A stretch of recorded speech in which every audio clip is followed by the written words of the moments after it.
Hello there, and welcome to the Sleepy History Channel. Tonight, we step into life as a soldier in World War I. Not the grand strategy from a map room, not the speeches remembered later, but the daily reality of the men who lived inside the war itself. This was a world where survival depended on discipline. It was shaped by weather, routine, waiting, and sudden danger. A soldier had to learn fast. He had to understand the ground beneath him. He had to trust the person beside him. The front could seem still from far away. Up close, it was always changing. Every sound mattered. Every message mattered. Every small comfort could become important. Behind each uniform was a private life. Someone missed home. Someone kept a photograph safe. Someone wondered what tomorrow would ask of him. If you enjoy these gentle journeys, I invite you to like, subscribe, or share a thought below. It helps others find their way here too, one sleepy soul at a time. But for now, all you need to do is settle in. Let your shoulders soften. Allow your eyes to grow heavy. And as the day begins to fade, join me as we explore this remarkable world together. Let's begin. Life in the trenches turned ordinary men into underground villagers. The trench was not only a battlefield. It became a strange, buried neighborhood with routines, landmarks, duties, and habits of its own. Soldiers learned which corner flooded first, which duckboard was loose, and which part of the parapet was safest at dawn. A man might know the sound of every voice in his section before he knew the shape of the land beyond the wire. There were cooking spots, latrine areas, command posts, aid stations, and dugouts crowded with tired bodies. Orders traveled along narrow communication trenches like news traveling down a street. Someone carried water. Someone stood watch while others tried to sleep. In this world, survival depended on ordinary skills as much as courage. A soldier had to keep his kit dry, his rifle clean, and his nerves steady.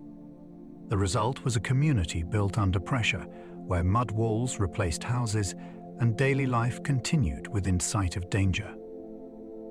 The first Christmas truce began with carols across no man's land. In late December of 1914, something extraordinary happened along parts of the Western Front. Men who'd been shooting at each other began to hear songs drifting from the opposite trenches. In some places, voices answered back.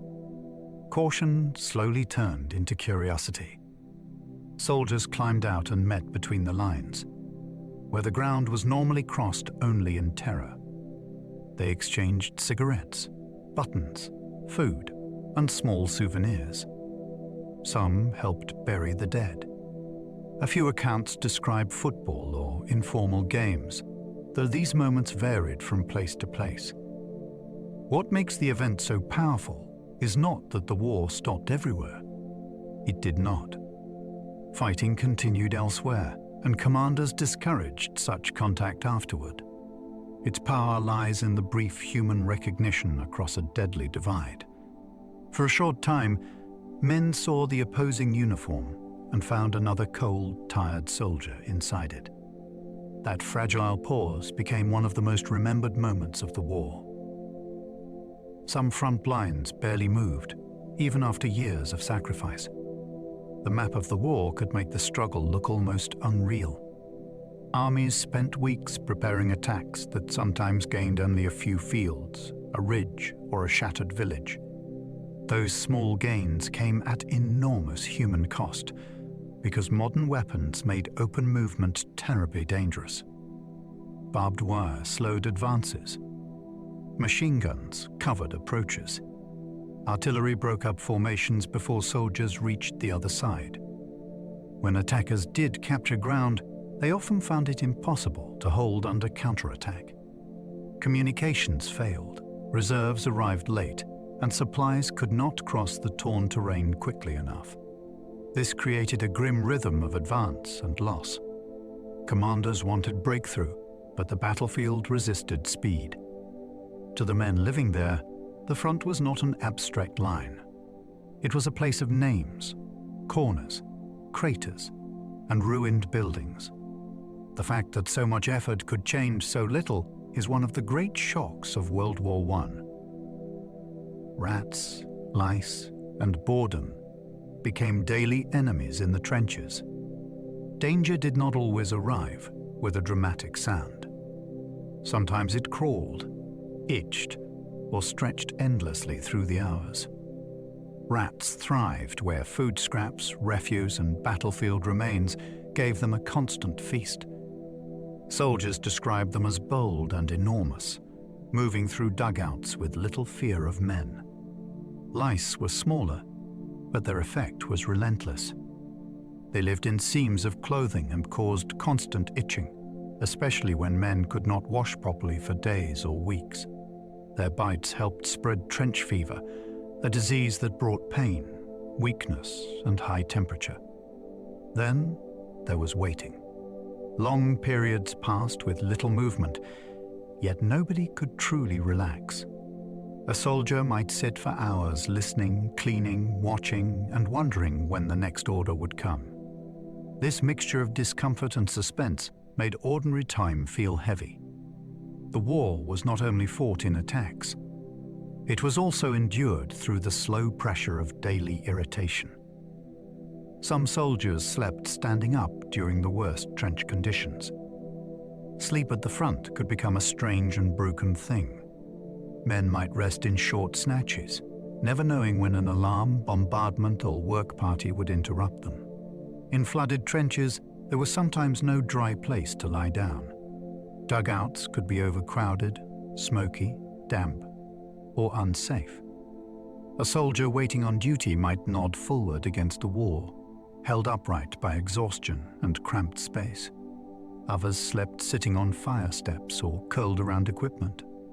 Proper rest was rare because the body remained alert even when the mind drifted. Cold made sleep shallow. Lice made it restless. Noise could pull a man awake before he understood what he had heard. The result was a fatigue that settled deep into the nerves. This matters because tired soldiers still had to make decisions, follow orders, and notice danger.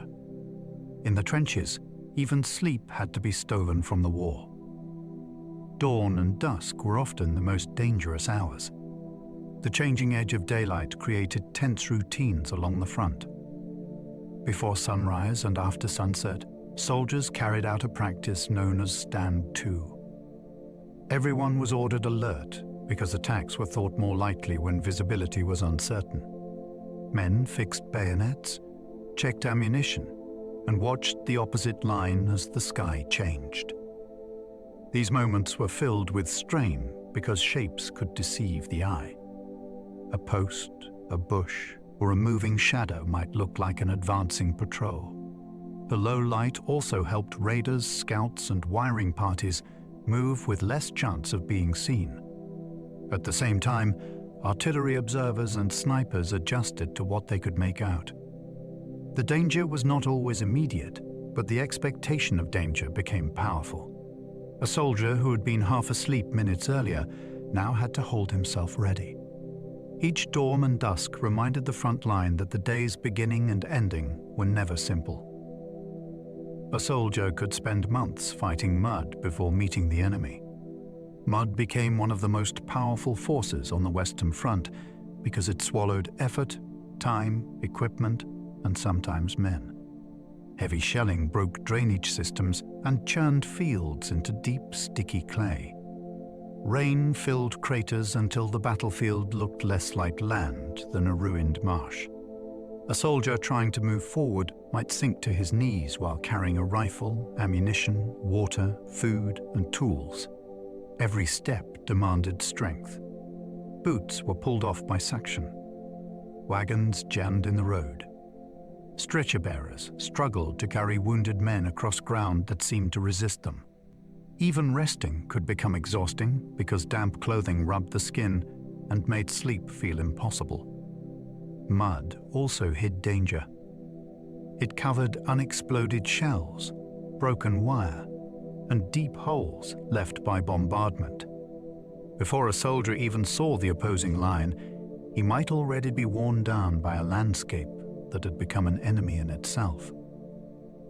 World War I soldiers often carried everything they owned on their backs. A soldier on the move became a walking storehouse. His load could include spare clothing, rations, ammunition, an entrenching tool, water, a greatcoat, a ground sheet, personal items, and sometimes extra equipment for the unit. Each object had a purpose, but together they could feel punishing. The pack pressed into shoulders, straps rubbed the skin, and weight changed the way a man walked. Marches could last for hours along roads crowded with troops, horses, carts, and guns. When the column halted, soldiers often leaned forward under their packs rather than fully remove them. The burden was not only physical. Everything carried had to be guarded, cleaned, dried, or repaired. Lose a small item and life might become harder. A missing spoon, a wet blanket, or a damaged boot could matter more than expected. In a war spread across vast fronts, the individual soldier remained tied to the simple fact of what he could carry. Clean socks could matter as much as extra ammunition. In trench warfare, the condition of the soldier's feet could decide whether he remained useful. Wet socks trapped moisture against the skin, especially when men stood for long periods in waterlogged positions. The feet could swell, blister, split, and become vulnerable to infection. Commanders eventually understood that prevention was essential. Soldiers were ordered to change socks when possible, dry their feet, and use whale oil or grease as protection. Foot inspections became part of routine care, not because the army was fussy, but because disabled feet removed men from the line. A pair of dry socks could feel like a luxury, yet it was also a piece of medical defense. Families sometimes knitted socks and sent them in parcels, turning home comfort into practical survival. This small detail makes trench life vivid. A battle might depend on guns and shells, but a soldier's endurance could begin with something as humble as war. Trench foot could disable a soldier without a single bullet. This condition was one of the most feared non-combat injuries of the front line. It developed when feet stayed cold, wet, and compressed for too long. Blood circulation suffered. Skin became numb, swollen, and pale. In severe cases, tissue broke down and infection followed. A man might be removed from duty even though no weapon had touched him. Early in the war, armies struggled to control the problem because trenches were poorly drained and soldiers lacked enough chances to dry out. Over time, prevention became more systematic. Officers inspected feet. Men were told to change socks, rub their feet, and keep them greased when supplies allowed. Duckboards helped by raising soldiers above standing water, though they were never a perfect solution. The injury shows how the environment itself became part of the battle. Mud, cold, and waiting could harm the body slowly, turning endurance into a medical struggle. Soldiers sometimes cooked meals in helmets when nothing else survived. Improvisation was a daily skill at the front. When proper pots were missing, damaged, or too far away, soldiers used whatever metal container could hold food or water. A helmet might be pressed into service, especially away from inspection or in desperate circumstances. Men also used tins, biscuit boxes, small braziers, and bits of scrap to warm meals. Cooking was not easy near the line. Smoke could reveal a position. Fuel could be scarce. Shelling could interrupt everything. Even boiling water for tea might require patience and nerve. Still, the effort mattered. Warm food gave comfort beyond its calories. It made a soldier feel human for a little while. Shared cooking also created companionship. Someone found fuel. Someone opened a tin. Someone joked about the result. The image of a meal prepared with battered equipment captures the strange mixture of hardship and resourcefulness that defined frontline existence. Letters from home could lift morale more than a hot meal. Mail was one of the strongest emotional lifelines a soldier had. A letter could cross the distance between a ruined front line and a kitchen table, carrying handwriting that felt almost like a voice. Men waited eagerly for post because it reminded them that they still belonged to another world. News of a child, a parent, a sweetheart, or a familiar streak could restore a sense of identity that army life often stripped away. Some soldiers read the same letter again and again until the paper wore thin. Others kept photographs tucked inside tunics or pay books, close enough to touch when fear rose. Parcels were treasured too, especially when they brought tobacco, sweets, gloves, or small comforts that could be shared. Yet letters also carried pain. Bad news from home could arrive in the middle of danger. Even so, the post remained precious because it proved the soldier had not vanished from memory. A whistle could send thousands of soldiers over the trench wall. Few sounds carried more meaning than the signal to advance. Before an attack, men waited below the parapet with fixed bayonets, heavy packs, and minds full of private thoughts. Artillery might be roaring overhead. Officers checked watches. Runners passed final messages. Then came the sharp note, but turned waiting into action.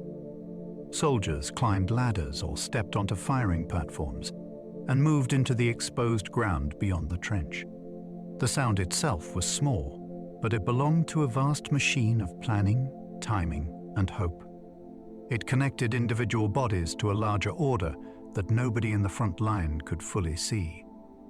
Some men later remembered the moment with painful clarity because it divided life into before and after. Once above ground, there was little room for hesitation. Smoke, noise, wire, and shell holes broke the formation. A simple whistle could mark the instant when fear became movement and training became survival. Many soldiers were teenagers who had never traveled far from home. For countless young men, the war was their first journey beyond familiar roads. Some came from villages where everyone knew their family. Others came from crowded city streets and had never crossed a border. Enlistment could feel like adventure at first, especially when recruiting posters spoke of duty, honor, and comradeship. Many were still forming their understanding of the world when they found themselves in uniform. They learned army discipline before they had fully learned adult independence. Training camps introduced them to new accents, new rules, and new expectations. The front introduced something far more severe. A teenager might suddenly be responsible for holding a position, caring for a friend, or carrying a message under fire. This made the war not only a military experience, but a brutal passage into adulthood. The contrast is striking. Boys who had once measured distance by nearby towns were sent into a conflict that reshaped continents. Trench life changed how millions understood courage, fear, and duty. Before the war, courage was often imagined as a bright moment of bold action. The front gave it a different meaning. Courage could mean staying awake through another watch when the body begged for sleep. It could mean carrying water through shellfire, helping a wounded friend, or obeying orders when instinct urged retreat. Fear was not the opposite of bravery. It was often the condition in which bravery had to operate. Soldiers learned that a man could be terrified and still do what was needed. Duty also became more personal than patriotic slogans suggested. Men often fought for the people beside them because those were the lives closest at hand. This changed the moral landscape of war. Heroism was not always loud. Sometimes it appeared as endurance, patience, or a steady hand in a collapsing trench. Millions came home with a new understanding of strength, shaped by the daily pressure of the front. British soldiers nicknamed their daily food ration bully beef. The familiar tin of preserved meat became one of the defining tastes of army life. Bully beef was usually corned beef, packed in tins that could survive transport, storage, and rough handling near the front. It was practical rather than beloved. Soldiers ate it cold when fires were unsafe, or warmed it when conditions allowed. It might be mixed with biscuit, potatoes, tea, or anything else that could make it more bearable. Its great advantage was reliability. When fresh food failed to arrive, the tin remained. Yet repetition turned usefulness into boredom. Men joked about it, complained about it, and still depended on it. Food in war was never only nourishment.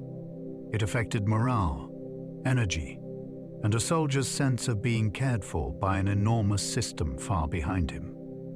A simple ration tin tells us how industrial war reached into the stomach, shaping daily life one meal at a time. A full infantry pack could weigh more than a young child. The weight a soldier carried could be astonishing. A loaded pack might include ammunition, rations, spare socks, waterproof sheets, tools, mess gear, and personal possessions. Add a rifle, bayonet, helmet, gas protection, and water bottle, and the burden became severe.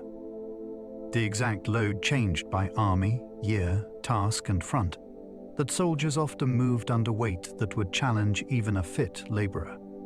This mattered because battles did not begin when men were fresh. They might march for hours before reaching an assembly trench. They might arrive tired, thirsty, and already sore. Once the attack began, the same equipment that kept them alive also slowed them down. A man crossing broken ground had to balance speed against the need to carry what came next. Dropping too much could leave him unprepared. Keeping everything could exhaust him. The pack reveals a hard truth of infantry warfare. Survival required strength before the fighting even started. Trench newspapers helped soldiers laugh at an almost impossible life. Among the most surprising creations of the war were newspapers produced by soldiers near the front. Some were typed, printed, or copied under difficult conditions, often using salvaged equipment and borrowed time. They carried jokes, poems, cartoons, mock advertisements, unit gossip, and sharp little comments about army life. Their humor could be dry, absurd, or dark, but it served an important purpose. It gave men a way to describe hardship without being crushed by it. A flooded trench became a subject for satire. A bad ration became a shared joke. An impossible order could be turned into comic complaint. This did not mean soldiers found the war light or easy. It meant they used wit as a form of resistance against despair. The famous Wipers Times is one example, created in the Ypres area and remembered for its fierce cleverness. These papers show that even under bombardment, language could keep morale alive. Many soldiers named their rifles like trusted companions. A rifle was more than issued equipment. It was the object a soldier cleaned, carried, guarded, and reached for when danger came close. Naming it was one way to make the relationship personal. The habit varied from man to man, but it reveals something important about the emotional life of the front. Soldiers were surrounded by mass production and military numbering. A name gave one object character in a world that often treated men as replaceable. Rifles had to be kept free from mud and rust, because a jam at the wrong moment could be fatal. Cleaning became a ritual, sometimes performed in miserable weather with cold hands and limited light. The weapon's scratches, weight, and balance became familiar through repetition. In a life where so much felt uncertain, reliable equipment offered a small form of confidence. Giving a rifle a name could turn cold metal into a companion of survival. Dugouts ranged from shallow holes to surprisingly complex underground rooms. The word dugout can sound simple, but these shelters varied enormously. Some were little more than scraped spaces in the trench wall, barely deep enough to protect a crouching man from weather. Others were engineered chambers reached by steps, reinforced with timber, and used for command posts, aid stations, or sleeping quarters. In certain sectors, deeper dugouts could protect men from shell fragments and give units a place to rest below the surface. They were not comfortable in any ordinary sense. Air could be stale. Candles smoked. Water seeped through walls. Vermin found their way inside. Yet compared with the exposed trench, even a cramped shelter could feel precious. Dugouts also reveal the hidden architecture of the war. Beneath the torn ground, soldiers created spaces for planning, waiting, treating wounds, and snatching sleep. They turned earth into rooms because the surface had become too dangerous for ordinary life. The smell of chloride of lime marked many trench systems. A battlefield had its own unforgettable atmosphere, and disinfectant was part of it.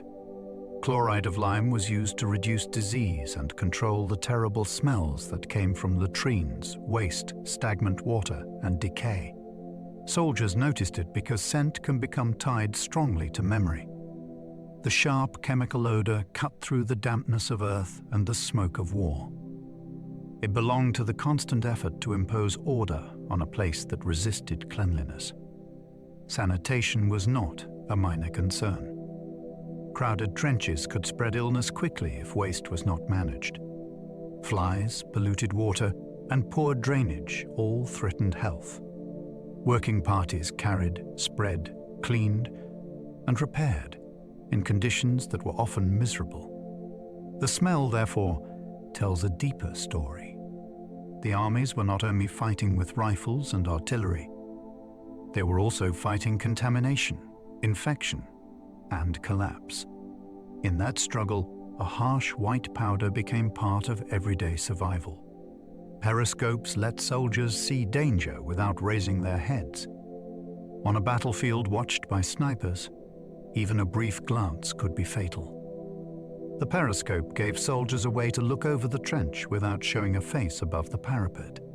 Its design was simple, but its value was enormous. Mirrors inside a tube carried the view downward, so a man could stay below cover while studying the ground ahead. Through that narrow frame, he might see wire, movement, damaged earth, or the flash of a distant rifle. Some periscopes were factory-made. Others were improvised from wood, tin, and small mirrors. The image could be dim or awkward, yet it opened a window onto a place where direct sight was dangerous. Officers used them to observe enemy positions. Sentries used them to watch for raids. They turned patience into information. In trench warfare, knowledge often came in fragments, and a few safe inches of vision could matter more than a sweeping view. A soldier's pay often helped support families back home. Uniform did not cut a man away from ordinary responsibilities. Many soldiers had parents, wives, children, or younger siblings who depended on money sent from the army. Pay could be modest, but it mattered. Part of it might be assigned directly to a family, while the rest helped buy tobacco, small comforts, or food when available. For some households, the soldiers' earnings were a thread of stability during an uncertain time. This gave military service a private weight beyond duty to country. A man at the front might worry about rent, groceries, illness, or the price of coal. Letters from home sometimes carried requests that made the war feel even heavier. Pay also shaped morale because soldiers noticed delays, deductions, and differences between ranks. The system was not glamorous, but it tied the battlefield to the home front in a practical way. Behind every paybook was a family economy under strain. Some units kept pets for comfort, luck, and morale. Among the rifles, wagons, and uniforms, animals sometimes became beloved members of military life. Cats, dogs, goats, birds, and even stranger companions appeared in camps and behind the lines. A pet could give men something ordinary to care for in a world built around danger. It might sleep near a dugout, follow a unit on march, or sit proudly in a group photograph. Some animals became mascots, carrying a sense of identity for a battalion or company. Others were simply adopted by soldiers who missed the softness of home. Their value was emotional, but that made it real. A wagging tail or familiar call could lift a mood after a difficult day. Soldiers also attached luck to them, believing a mascot's presence could protect a group or signal good fortune. In a war that often felt impersonal, these creatures reminded men that tenderness had not disappeared. Horses remained essential, even in a war of machines. World War I is remembered for tanks, aircraft, and heavy guns, yet it still depended deeply on horsepower. Armies needed horses to pull artillery, move wagons, carry officers, and haul supplies through places where engines failed or roads broke apart. Behind the front, huge networks of animals kept the military machine moving. A single gun battery could require teams of horses to drag weapons and ammunition into position. Their work was dangerous because supply routes were often shelled, crowded, and muddy. Horses also suffered from hunger, exhaustion, wounds, and disease. Soldiers who cared for them formed strong attachments because the animals were not abstract equipment. They had habits, fears, and personalities. The war showed a strange overlap between old and new. Metal weapons reshaped battle, but living muscle still pulled the weight of armies forward. Without horses, many modern operations would have slowed to a crawl. Mules carried supplies where trucks and horses could not pass. Mules earned respect because they could work in conditions that defeated other transport.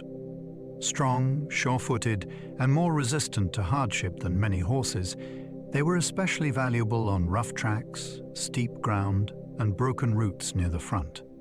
A mule might carry ammunition boxes, water cans, medical supplies, or food through terrain where wheels sank and engines stalled. Soldiers could be frustrated by their stubbornness, but that same caution often kept them alive. A mule was less likely to panic blindly when the ground became treacherous. In mountain campaigns and muddy sectors, they became vital links between rear areas and fighting positions. Their handlers learned patience, voice commands, and the art of loading weight evenly. The animal had to be protected because losing transport could mean losing the ability to feed or supply a unit. These unglamorous carriers helped decide what reached the men who needed it most. Carrier pigeons delivered messages when wires were cut. Communication in battle could collapse with frightening speed. Telephone lines were laid across torn ground, but shells cut them again and again. Runners could be delayed, wounded, or lost. Wireless sets were still limited and not always practical near the front. Pigeons offered a surprising solution because they carried messages home with remarkable determination. A small note could be placed in a capsule attached to the bird's leg. Once released, the pigeon flew back to its loft, sometimes through smoke, noise, and bad weather. Its destination was not chosen in the moment. It was guided by its trained homing instinct. This made the bird a living messenger between isolated units and command posts. Some pigeons became famous for saving trapped soldiers by delivering vital reports. Their work sounds almost old-fashioned, yet it belonged fully to modern war. When technology failed, wings could still carry information across danger. Dogs ran messages through shellfire and found wounded men. Dogs served in several roles because their senses and loyalty made them uniquely useful. Messenger dogs could travel between fixed points with speed, especially when a route was too dangerous for a man to cross openly. They were trained to ignore noise, follow paths, and return to handlers under pressure. Other dogs worked with medical units. They searched damaged ground for wounded soldiers who were hidden in shell holes, brush, or darkness. A trained dog could lead stretcher bearers towards someone who might otherwise be missed. Some carried small supplies, while others stayed near a wounded man until help arrived. Their presence also brought comfort. To a frightened soldier, the arrival of the dog could mean that he had been found. These animals did not understand the politics of war. They understood scent, command, and attachment. In that simple devotion, they became part of the fragile system that kept men connected and alive. Soldiers learned to read the sounds of incoming shells. Experience taught men to listen with extraordinary precision. Different shells made different noises as they traveled, and soldiers learned which sounds suggested distance, direction, or immediate danger. A long whine might give a moment to duck. A sudden crack could mean impact before thought had time to form. Veterans became skilled at separating harmless outgoing fire from shells falling nearby. They could hear the difference between calibers, judge whether a burst was short or over, and notice when a bombardment changed pattern. This listening was not casual. It was a survival habit carved into the nerves. New soldiers often flinched of everything. Older hands sometimes seemed calm because they had learned which sounds demanded action. Yet even skill had limits. Artillery could deceive the ear, and random chance remained cruel. The battlefield became a language of metal in the air, and every man at the front had to become a reluctant interpreter. Artillery caused the greatest share of battlefield casualties. The image of World War I often focuses on rifles and bayonets, but the dominant killer was the gun far behind the line. Artillery could reach men who never saw the crew that fired it. Shells burst above trenches, smashed dugouts, cut wire, shattered roads, and filled the air with fragments. A bombardment did not need direct aim at a single person. It turned whole areas into zones of danger. The weapon's power was physical and psychological. Men endured not only explosions, but the waiting between them. Heavy guns could fire from miles away, while smaller pieces supported attacks more closely. As the war developed, artillery became more carefully planned, with creeping barrages, counter-battery fire, and gas shells added to the pattern. The scale is difficult to grasp. Millions of shells were fired during major battles. For the ordinary soldier, the sky itself could become the most dangerous direction. The ground itself could shake for days before an attack. Before many major assaults, artillery preparation transformed the front into a place of continuous vibration.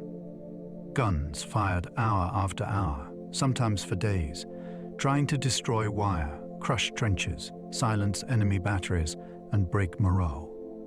Men felt the bombardment through their boots, their ribs, and the walls around them. Sleep became almost impossible because each blast seemed to join the next. The air filled with dust, smoke, and the deep concussion of heavy shells. For attackers waiting behind the line, the noise could feel like proof that nothing ahead would survive. For defenders under the barrage, time stretched into endurance. They crouched in shelters, counted impacts, and waited for the moment when the guns would lift. That silence could be even more alarming because it often meant infantry were coming. The shaking ground was not just a side effect. It was part of the battle's opening act, designed to break both earth and nerve.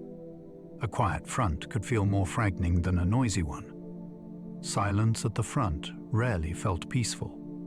When guns stopped and rifles fell quiet, soldiers began to wonder why. Perhaps an attack was being prepared. Perhaps enemy patrols were moving.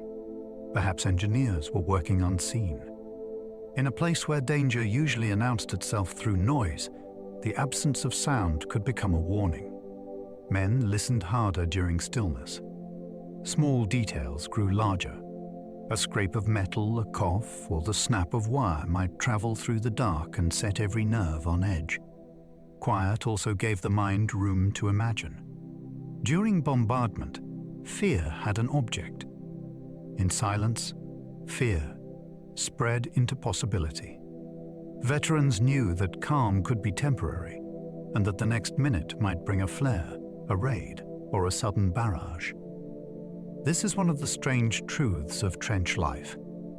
Noise exhausted the body, but silence could tighten around the mind. Soldiers used sandbags to build walls against invisible danger. A sandbag looked simple, yet it was one of the basic building blocks of survival. Filled with earth and stacked carefully, it reinforced trench walls, repaired damage, and formed firing positions. Sandbags absorbed fragments better than bare bodies could, and they helped stop earth from crumbling into the trench. Their value came from numbers. One bag did little alone, but thousands could shape a defensive system. Soldiers filled them by hand, carried them forward, and placed them under difficult conditions. A damaged parapet had to be repaired quickly because an open gap exposed everyone nearby. Sandbags also aged.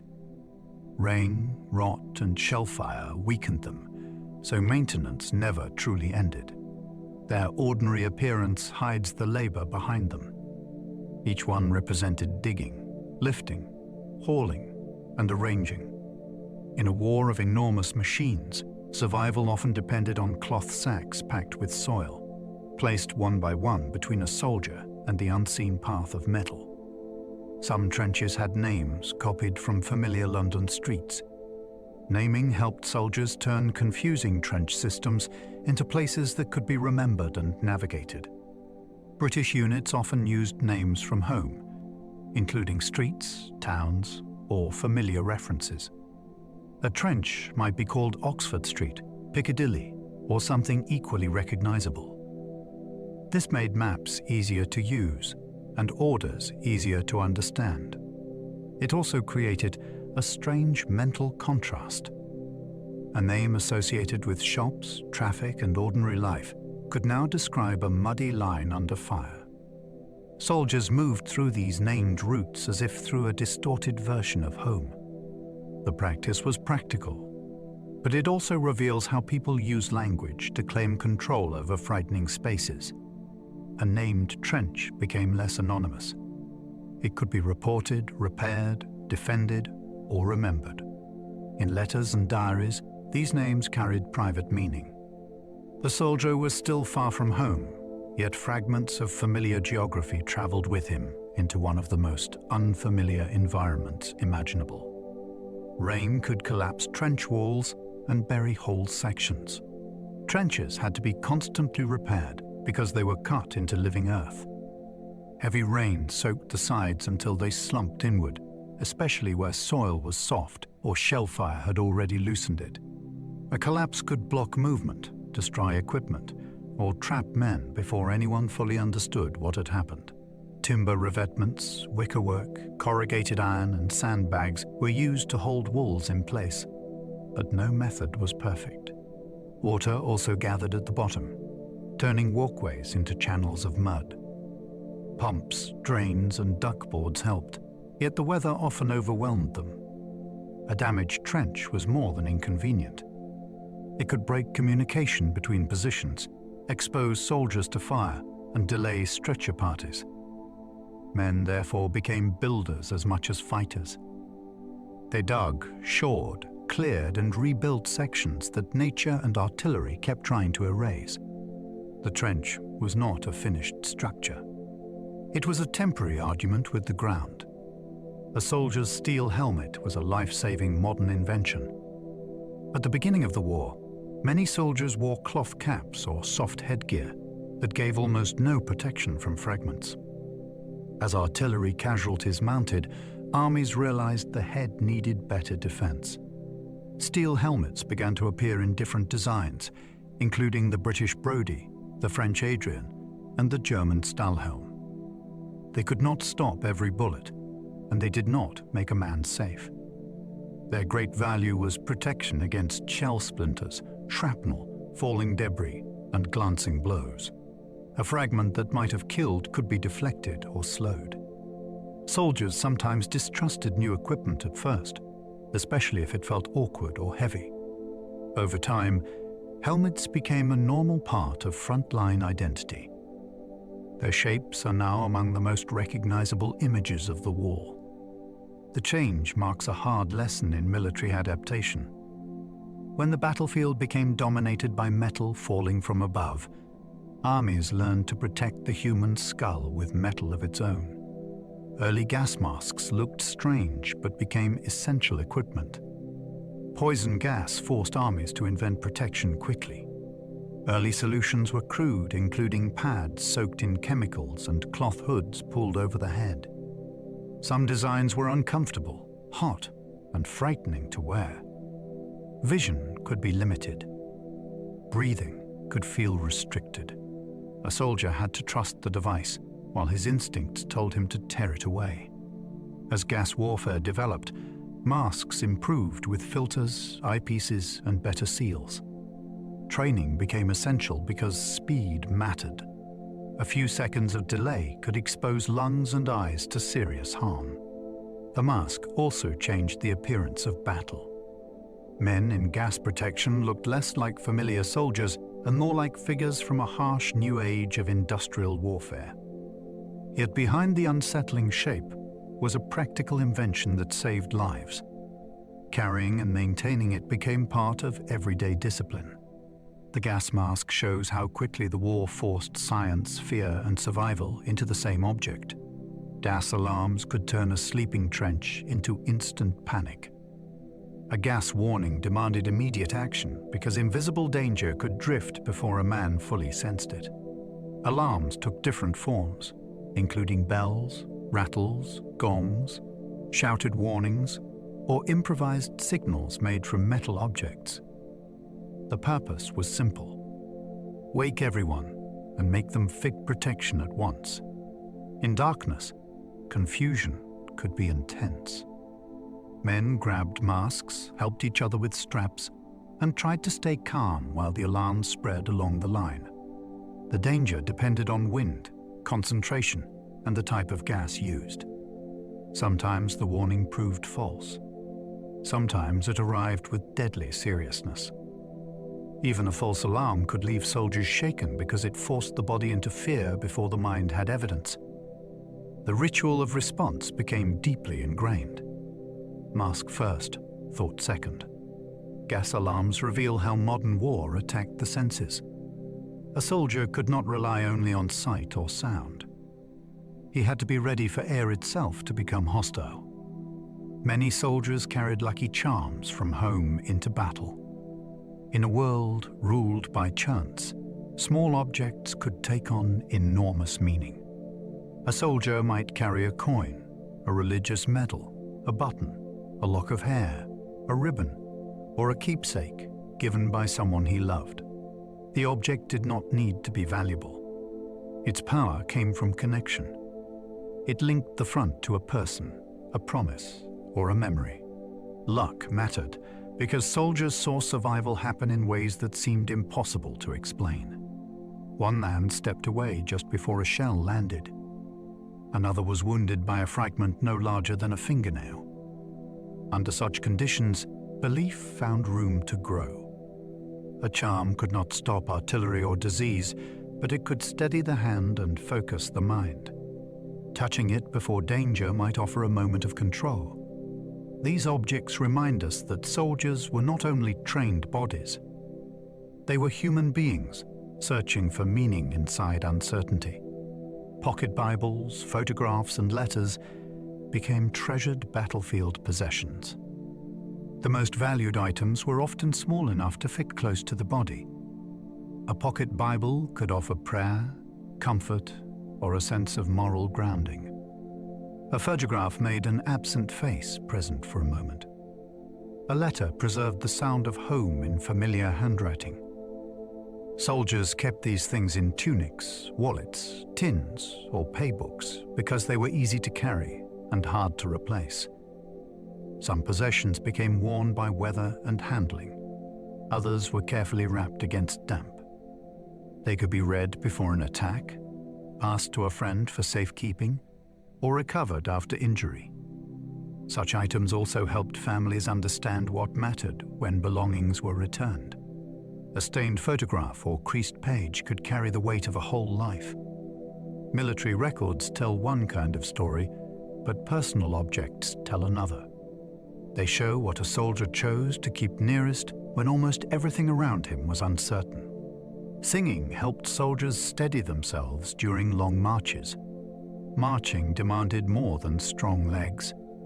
It required rhythm, patience, and the ability to keep going when fatigue grew heavy. Singing helped shape that effort into something shared. A tune gave men a pace to follow and a reason to breathe together. It could distract from sore feet, bad weather, and the endless view of the road ahead. Psalms also built identity within a unit. A familiar chorus could make a column feel less like a collection of tired individuals and more like a body moving with one pulse. The words were not always noble. Many were comic, sentimental, or teasing. That was part of their strength. They gave soldiers a way to carry humor and memory into motion. Officers sometimes encouraged singing because it kept spirits up and helped maintain order. When hundreds of voices rose from a marching column, the sound turned exhaustion into momentum. Marching psalms could make exhaustion feel briefly lighter. A soldier's body might be aching, but a song could change the mind's relationship to pain. The repeated beat of a chorus gave tired feet something to follow. Men who were silent might feel every blister, while men singing could lose themselves for a few minutes in timing and laughter. Some songs were borrowed from music halls. Others were altered by soldiers until the words fitted army life. They might make fun of officers, complain about food, or long for home in language everyone understood. This mattered because marching was not a small part of war. Units moved between billets, training areas, reserve lines, and front positions on foot again and again. Roads could be crowded, dusty, frozen, or broken. A song did not remove the weight of a pack, but it could make the next mile feel possible. In that sense, music became a tool of endurance. Army boots shaped a soldier's whole experience of the war.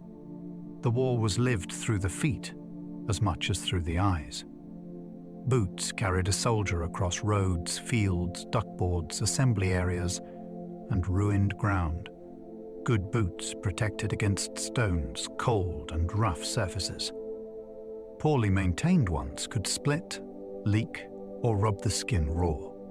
Soldiers had to break them in, polish them, dry them when possible, and keep an eye on the nails and soles. The boot connected the body to every part of the campaign.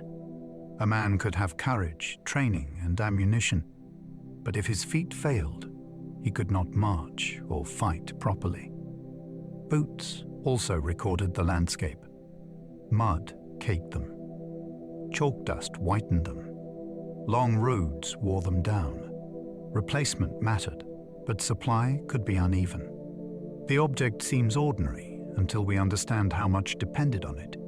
Each pair was a private piece of equipment carrying the soldier through the public machinery of war. A badly fitted boot could ruin a soldier's chances. Pain in the feet could begin as a nuisance and become a serious problem with surprising speed. A boot that pinched the toes or rubbed the heel might create blisters during a march. Once the skin broke, dirt and damp could turn the wound into something worse. Soldiers often tried to manage trouble quietly because nobody wanted to be seen as weak.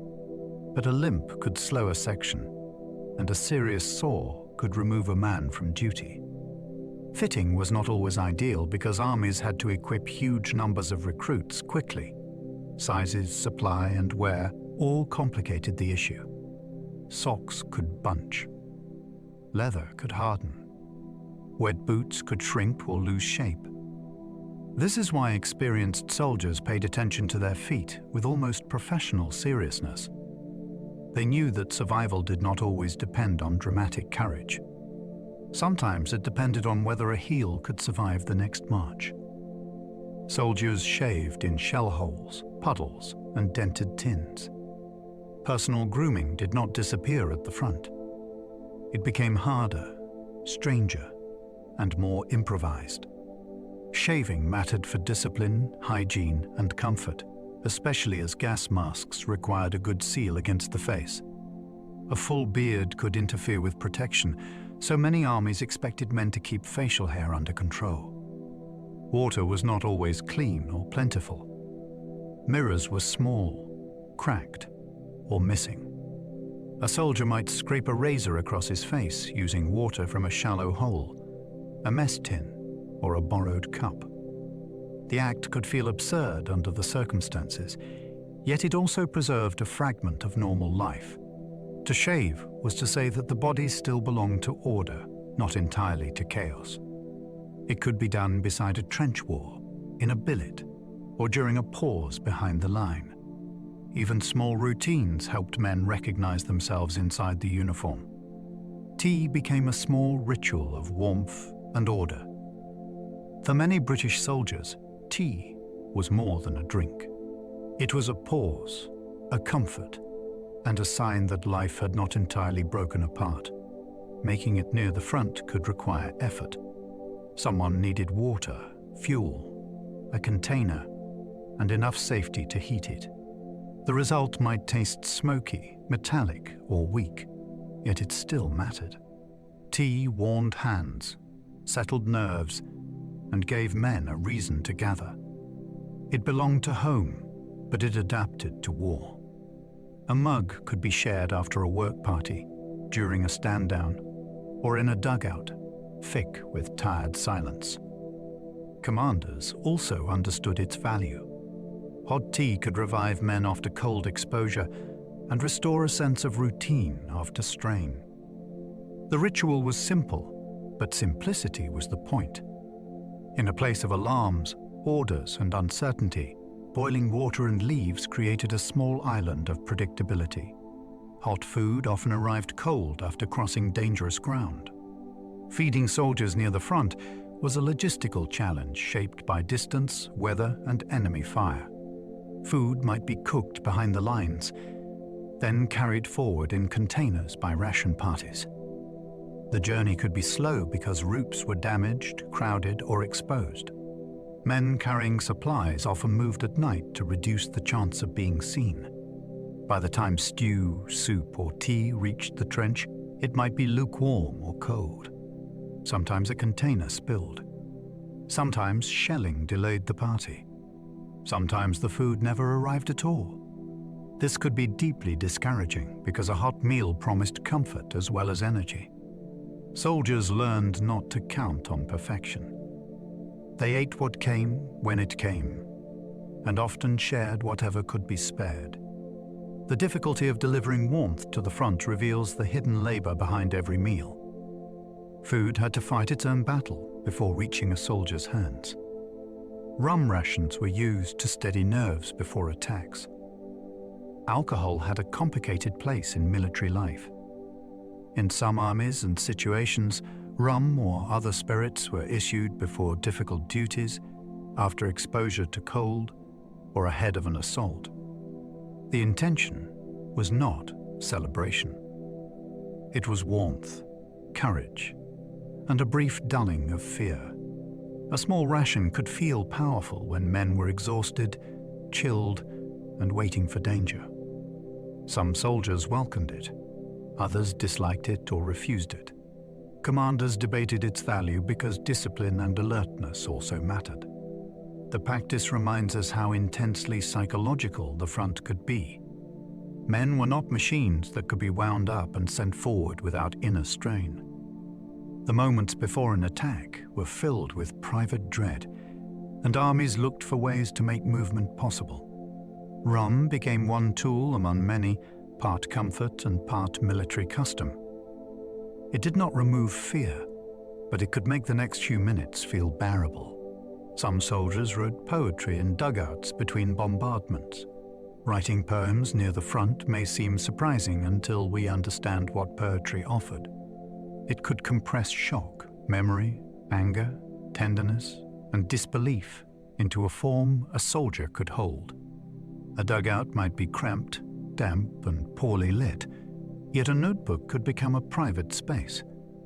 Between periods of danger, men wrote about friends, landscape, fear, boredom, and the strange distance between official language and lived experience. Not all soldier poetry was famous. Much of it remained in letters, diaries, magazines, or family papers. Some verses were rough. Others were painfully precise. The act itself mattered. It gave shape to feelings that ordinary conversation could not always carry. War filled the senses with fragments that demanded expression. A poem could catch one sound, one face, one moment of waiting, and preserve it against the blur of events. In that way, writing became another form of witness. The war created famous poets from ordinary young officers. Some of the best-known voices of the conflict did not begin as literary legends. They were young men in uniform who experienced the front and found that conventional patriotic language no longer matched what they had seen.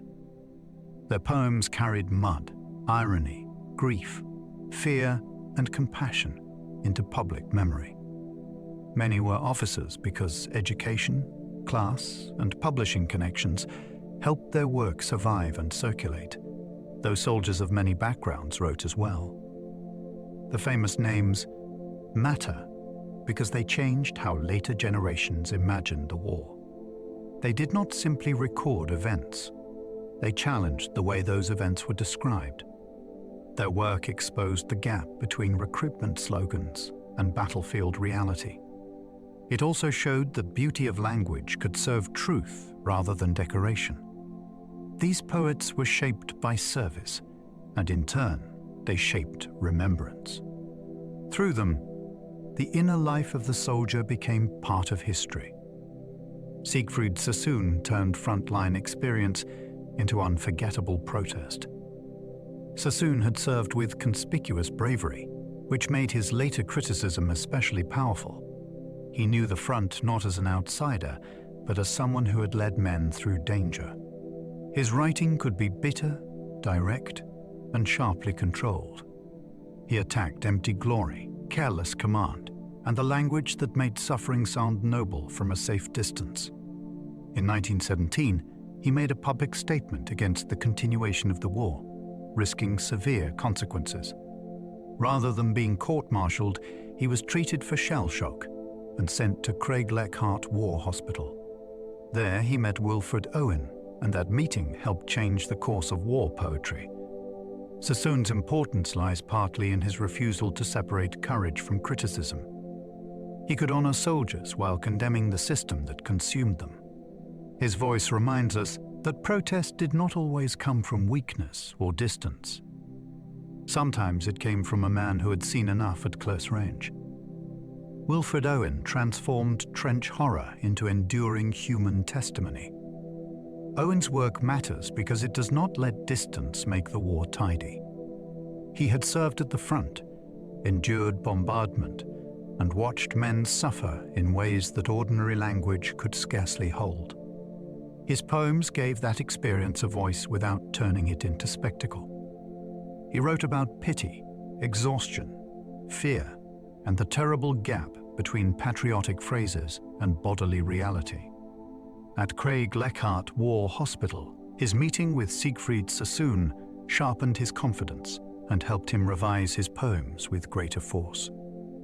Owen returned to the front and was killed in November of 1918, only days before the armistice. His family received the news as church bells were ringing for peace. That detail has become almost unbearable in its irony. Yet his legacy is not only tragic. He showed that a soldier's witness could be art, evidence, and warning at once. Through his words, the war still speaks in a human voice. Many soldiers censored themselves before the official censor did, Letters from the front were shaped by silence as much as by words. Soldiers knew that official censors might remove details about positions, plans, casualties, or morale. Yet many men left things out before anyone else saw the page. They did not want to frighten parents, wives, children, or sweethearts. A man might describe the weather, food, or a funny incident, while avoiding the worst of what he had seen. This self-censorship created a protective barrier between the trench and the home. It was an act of kindness, but it also increased loneliness. The soldier carried knowledge that he could not fully share. Families sometimes sensed the gaps and read between the lines. A cheerful sentence might hide exhaustion. A short note might suggest danger. In this way, wartime correspondence became a careful performance of reassurance.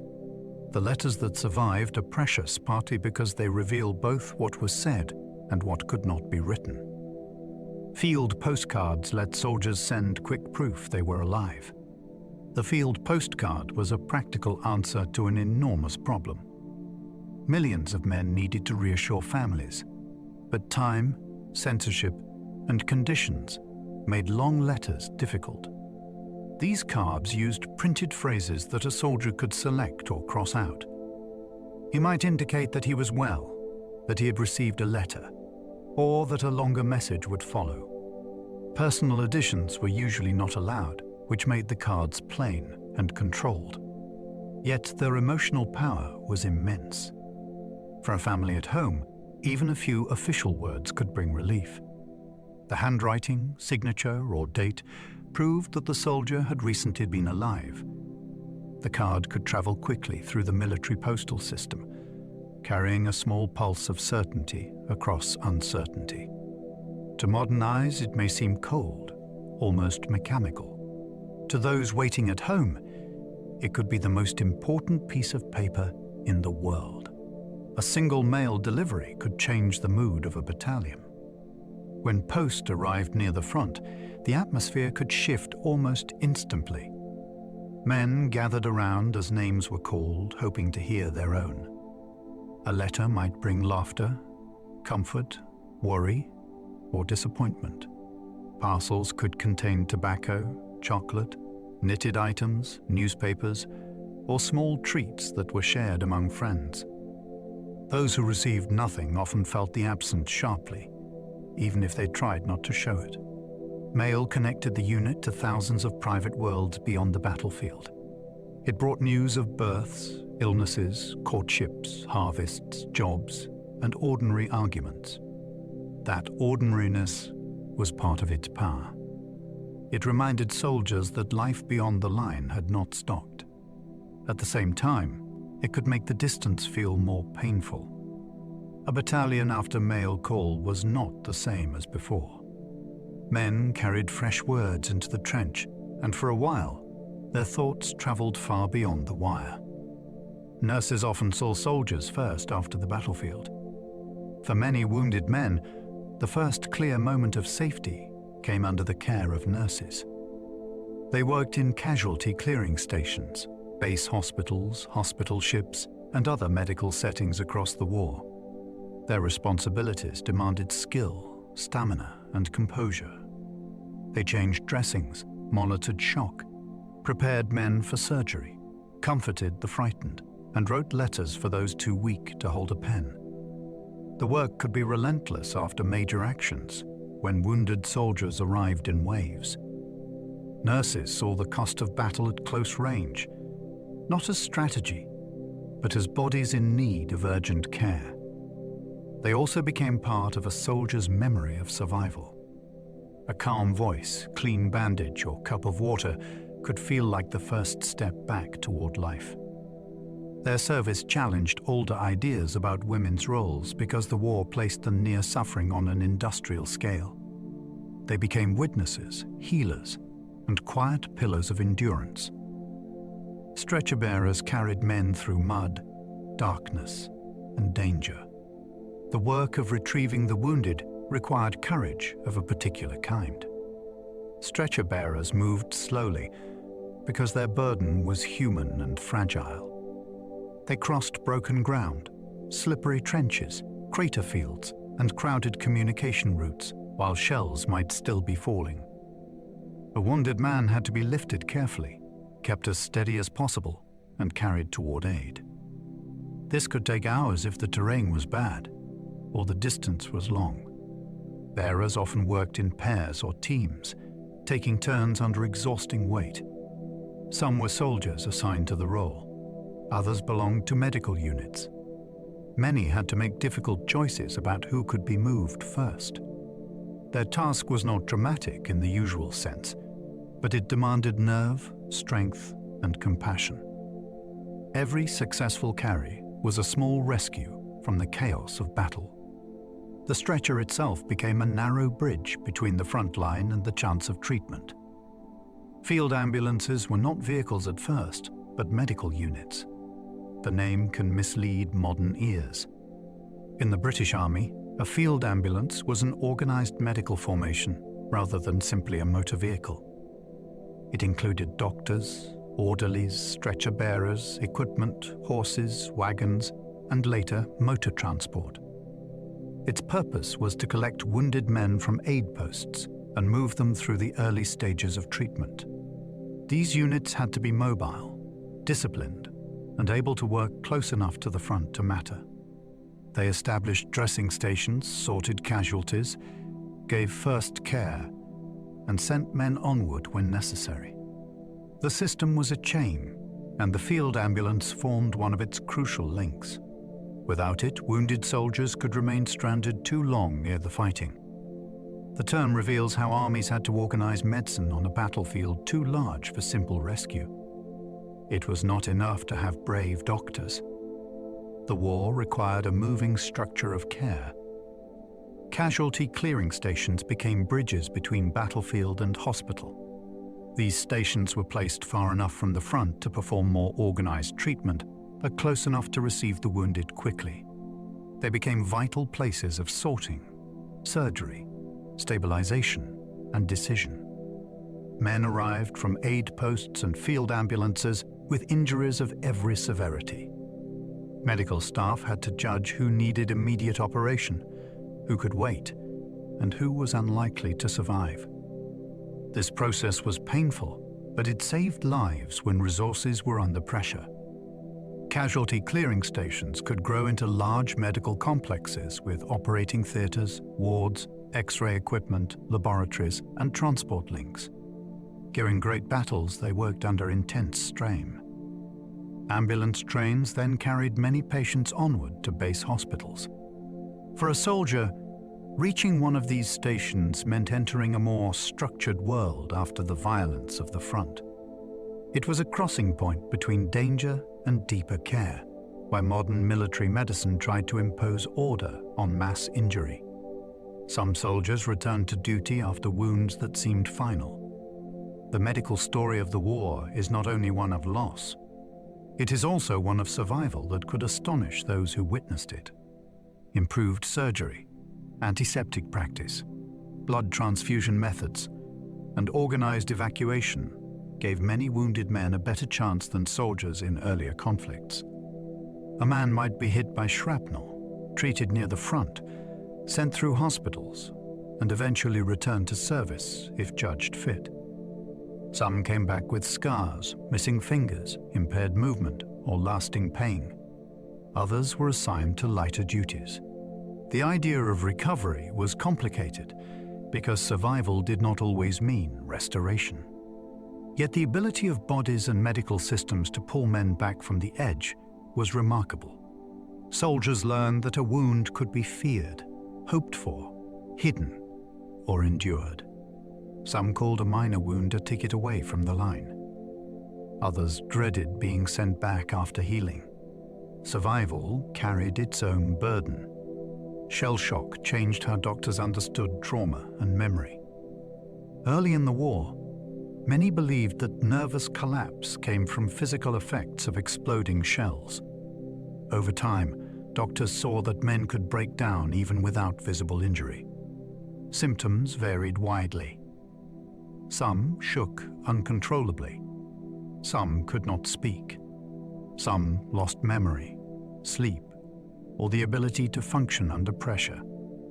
The condition raised difficult questions because armies depended on discipline, yet the mind had limits that could not be ignored.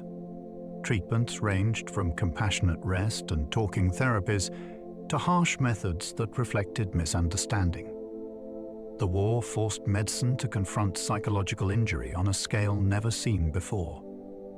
It showed that terror, grief, and prolonged strain could wound a person as surely as metal could. The language of the time was imperfect, but the problem was real.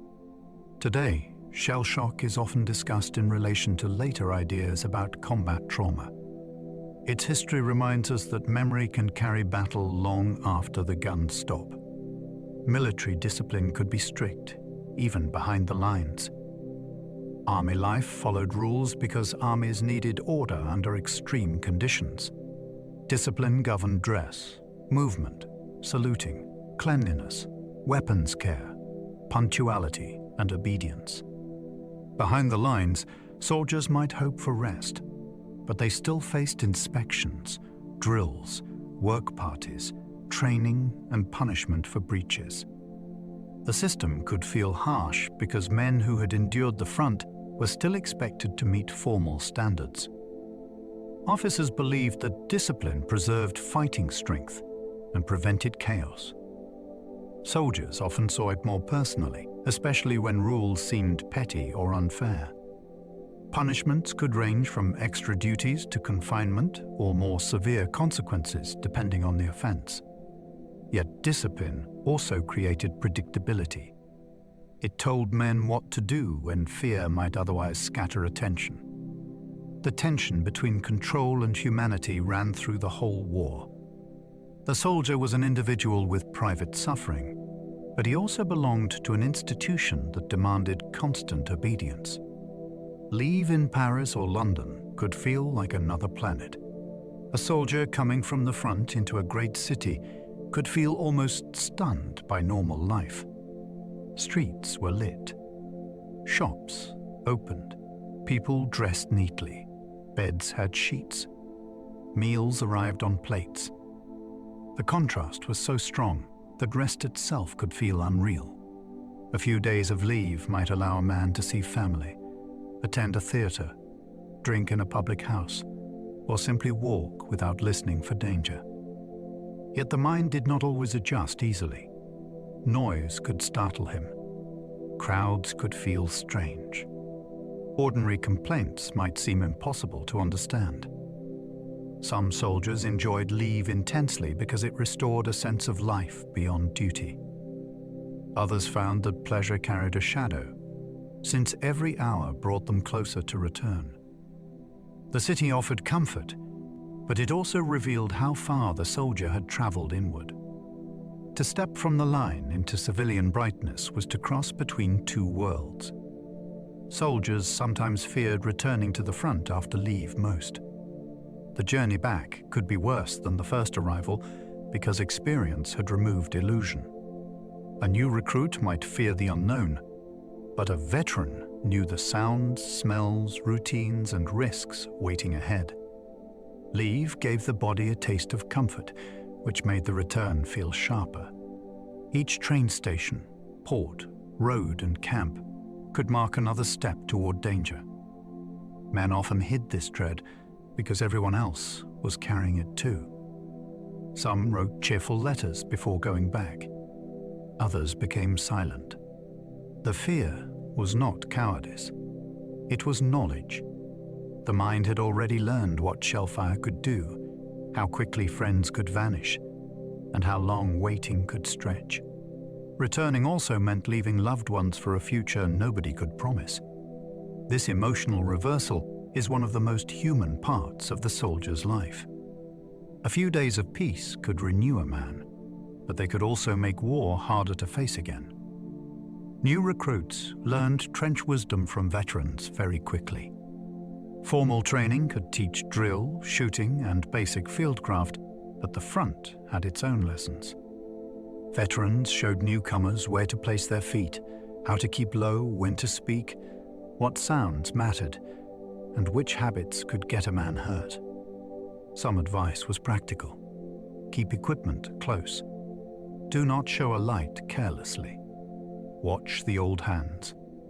Other lessons were harder to explain because they depended on instinct built through exposure. New soldiers often arrived with nervous energy and too many assumptions. The veterans had a way of correcting that quickly, sometimes with humor and sometimes with blunt warning.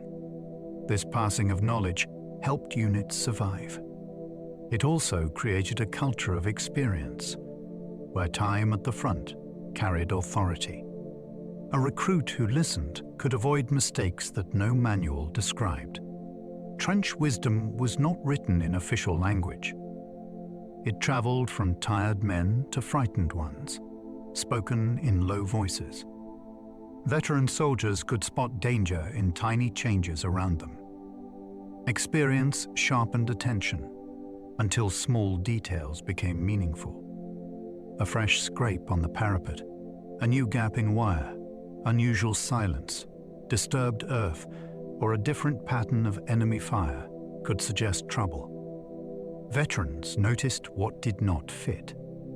They understood that the front was a landscape of habits, and that danger often announced itself by changing those habits. This skill was part observation and part memory. A man who had watched the same sector for weeks knew its ordinary shape. He knew where shadows fell and where movement was likely. Such awareness could save lives during raids, bombardments, or sniper activity. It also made rest difficult because the mind was always measuring the environment. New soldiers might see only mud and darkness. A veteran saw clues. The ability was impressive, but it came at a cost. To become finely tuned to danger meant living with danger inside the senses. A fresh crater could become shelter within minutes. Shells destroyed, but they also reshaped the battlefield into sudden cover. When an explosion tore open the ground, the hollow left behind might become a life-saving refuge. Soldiers crossing open land could dive into a crater to escape machine gun fire or fragments. Patrols used craters as stopping points. Stretcher bearers might shelter in them while waiting for shelling to ease. Some craters filled with water and became dangerous traps, while others formed rough defensive positions. In major battles, the landscape became a chain of these blasted bowls, each one with its own possibilities and risks. A crater could hide a man from view, but it could also be registered by enemy guns or crowded with wounded. The speed with which soldiers adapted to them shows the improvisational nature of trench warfare. The ground was constantly being rewritten by explosives, and men had to read the new terrain almost immediately. No man's land was mapped through patrols, listening, and fear. The area between opposing trenches was not empty in the way the phrase might suggest. It held shell holes, wire, bodies, debris, abandoned equipment, and hidden routes known only through experience. Soldiers had to understand it, because raids, repairs, rescues, and attacks all depended on that knowledge. Patrols moved out at night to observe enemy wire, locate posts, and discover changes in the ground. Listening posts were placed forward to detect movement. Maps were updated from reports, sketches, aerial photographs, and dangerous first-hand journeys. Fear shaped every step because this ground belonged fully to neither side. A sound could be an animal, a loose strand of wire, or an enemy patrol nearby. Distances that looked short by day could become confusing in darkness. To map no man's land was to turn terror into information. It was one of the ways soldiers tried to make the unknown slightly less deadly. Night patrols tested nerves more than almost any daylight duty. Moving beyond the trench after dark required a special kind of control. A patrol had to advance slowly, often crawling or crouching, while carrying weapons, wire cutters, grenades, or messages. Every noise seemed magnified. Equipment had to be secured so it would not clink. Speech was dangerous, and even breathing could feel too loud. The men had to avoid enemy wire, shell holes, flares, and listening posts. If discovered, they might face rifle fire, machine guns, or a sudden rush from another patrol. The darkness protected them, but it also disoriented them.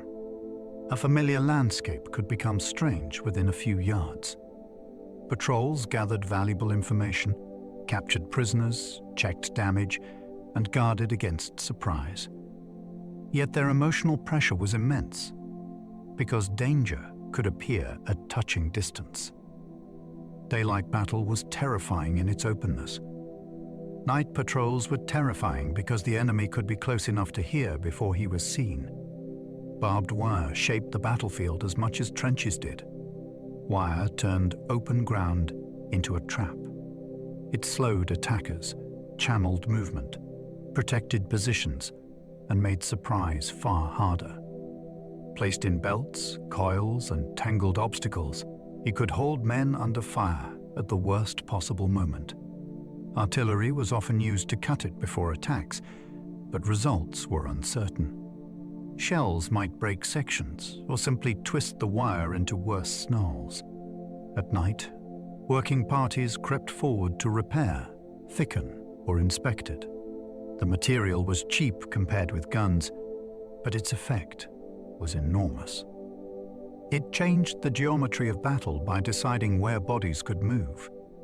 Soldiers feared being caught in it because struggling made them visible and helpless. Wire also had psychological power. Seeing it ahead reminded attackers that the ground itself had been prepared against them. In World War I, a simple agricultural invention became one of the defining military obstacles of the age. Wire cutters became precious tools during raids and attacks. To cross defended ground, soldiers often had to deal with wire directly. Cutters were carried by selected men, especially during raids or assaults where gaps needed to be made quickly. The task was dangerous because it required getting close to the obstacle, often under fire or in darkness. Cutting wire was not as simple as snipping a garden fence. Thick strands, stakes, noise, tension, and entanglement all made the work difficult. If cutters failed, broke, or were lost, the movement of an entire group could stall. Some soldiers used mats, boards, or explosive devices to get through, but hand tools remained vital. The men assigned to them carried responsibility far beyond the size of the object. A small metal tool could decide whether a patrol slipped through or became trapped. This is the sort of detail that reveals how battlefield outcomes depended on ordinary hands performing exact tasks under extraordinary pressure. Some raids aimed to capture prisoners for information. Not every operation sought ground. Small raids were often launched to seize prisoners who could reveal unit identities, morale, plans, or changes in enemy positions. A prisoner's shoulder badges, documents, accent, or answers could help intelligence officers understand who was opposite them. Raids had to be carefully planned because the attackers needed speed and surprise. Men might cross no man's land at night, enter a trench, overwhelm a post, and withdraw before artillery or reserves responded. The goal could be a living captive rather than a captured position. This made the work dangerous and strange. Soldiers were trained to move aggressively, yet they also had to bring someone back alive if possible. Such raids kept pressure on the enemy and prevented the front from becoming completely static. They also added to the strain of trench life, since even a quiet sector might suddenly be entered by men seeking information in the dark. Trench raids could be planned like silent midnight burglaries. A successful raid depended on preparation as much as bravery. Officers studied maps, patrol reports, aerial photographs, and the habits of the enemy line. Men rehearsed routes and roles behind the front. Some carried grenades, some carried clubs, some carried wire cutters, and some guarded the flanks. Faces might be darkened, equipment muffled, and identifying items removed. The raiders had to move quietly across broken ground, find the correct entry point, strike quickly, and return before the enemy recovered. Timing mattered. Artillery might create a diversion or cut wire, but too much noise could warn defenders. The whole action could be over in minutes, yet those minutes were packed with risk. The comparison to burglary comes from the need for stealth, nerve, and precise knowledge of a hostile house.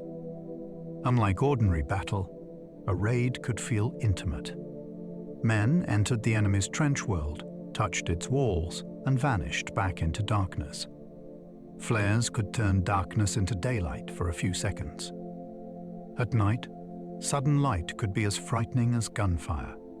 Flares rose above the line and burst into brightness, revealing ground that had been hidden moments before.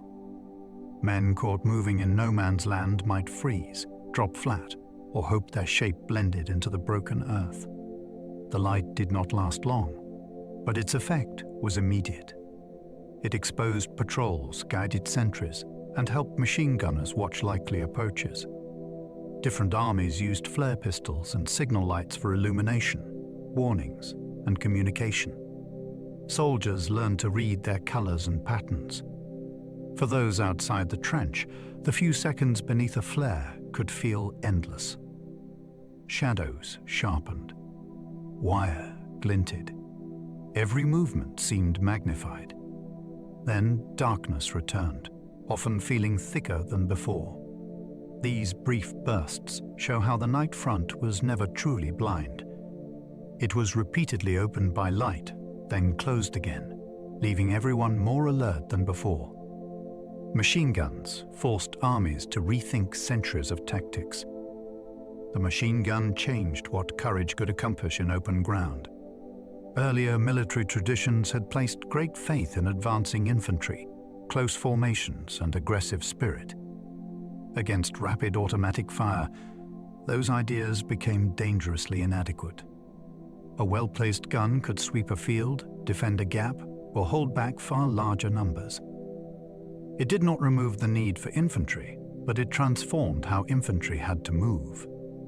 Armies experimented with artillery coordination, small group tactics, creeping barrages, infiltration methods, and better use of cover. The weapon also shaped defensive planning. Guns were sighted to create crossing fields of fire, making certain routes almost impossible to pass. Its psychological effect was severe because the sound itself became associated with sudden mass danger. The machine gun was not the only reason attacks failed, but it was one of the clearest signs that modern firepower had outrun older assumptions. Tactics had to learn humility before technology. Tanks first appeared as strange metal beasts at the Somme. In September of 1916, British tanks entered battle for the first time during the Somme campaign. To soldiers who had never seen such machines, they looked astonishing. Heavy, angular, and slow, they crawled over broken ground in a way no horse or truck could manage. Their purpose was to cross trenches, crush wire, and protect crews behind armor. The first tanks were few in number and mechanically unreliable. Many broke down before reaching their objectives. Others became stuck or lost. Yet their appearance marked a turning point in imagination. Here was an attempt to solve the deadlock with engineering rather than simply more men. Defenders could be startled by the sight, while attackers saw a possible future. The early machines did not win the battle by themselves. They were experimental, difficult, and limited. Still, once the tank arrived on the battlefield, warfare had acquired a new shape. Early tanks were slow, hot, noisy, and unreliable. The first crews endured conditions that were almost unbearable. Inside the vehicle, the engine roared, metal clattered, fumes gathered, and heat built quickly. Communication was difficult because the noise swallowed speech. Vision came through narrow slits, which made navigation awkward. The machines moved slowly, and rough ground could break tracks or trap them in craters. Mechanical failure was common because the technology was new and pushed hard under battlefield conditions. Crews also faced enemy fire, though armor gave some protection against bullets and fragments. To operate a tank required physical toughness and a willingness to trust a machine that might stop at the worst moment. Yet even with all these weaknesses, the idea had power. A moving armored vehicle could cross ground that infantry dreaded. It could carry weapons forward and challenge wire. These early tanks were not sleek instruments of victory. They were difficult prototypes that pointed toward a different future. Many soldiers first saw aircraft as fragile flying scouts. At the start of the war, aircraft seemed delicate compared with guns, trenches, and marching columns. Many were made of wood, wire, and fabric, with open cockpits and limited instruments. Their first major value was observation. Pilots and observers flew over enemy lines to report troop movements, map positions, and photograph defenses. From the ground, soldiers watched these machines with fascination because they added a new vertical dimension to war. The sky was no longer only weather. It had become a place where information was gathered. Early aircraft were vulnerable to engine failure, weather, and enemy fire, but their usefulness grew quickly. Armies learned that seeing from above could influence events below. The men in the trenches might never meet the pilot overhead, yet his observations could guide artillery, shape plans, and warn of danger. The fragile scout became the beginning of air power's central role in modern warfare. Airplanes changed artillery by helping gunners find hidden targets. A gun crew miles behind the line could not always see what it was firing at. Aircraft helped solve that problem. Observers flew above the battlefield and watched where shells landed. They sent corrections by wireless, signal lamps, message drops, or other methods, helping gunners adjust range and direction. This made artillery more accurate and more dangerous. Targets hidden from ground view, such as batteries, roads, troop concentrations, and supply areas, became more vulnerable. Aerial photography also allowed planners to study trench systems in detail. The relationship between aircraft and artillery became one of the most important technical partnerships of the war. It joined height, communication, mathematics, and firepower into a single system. For soldiers below, this meant that concealment became harder. A position that looked safe from the ground might be visible from above. The airplane did not simply fight in the sky. It taught the guns on the ground where to strike. Observation balloons floated above the front like dangerous watchtowers. These balloons were fixed by cables and raised high enough for observers to see deep into enemy territory. From the basket, they could spot artillery flashes, road movement, rail activity, and changes in trench systems. Telephones connected many observers directly to the ground, allowing rapid reports. The view was valuable, but the job was perilous. Balloons were obvious targets. Enemy aircraft attacked them with incendiary ammunition, and observers had to be ready to jump by parachute if flames took hold.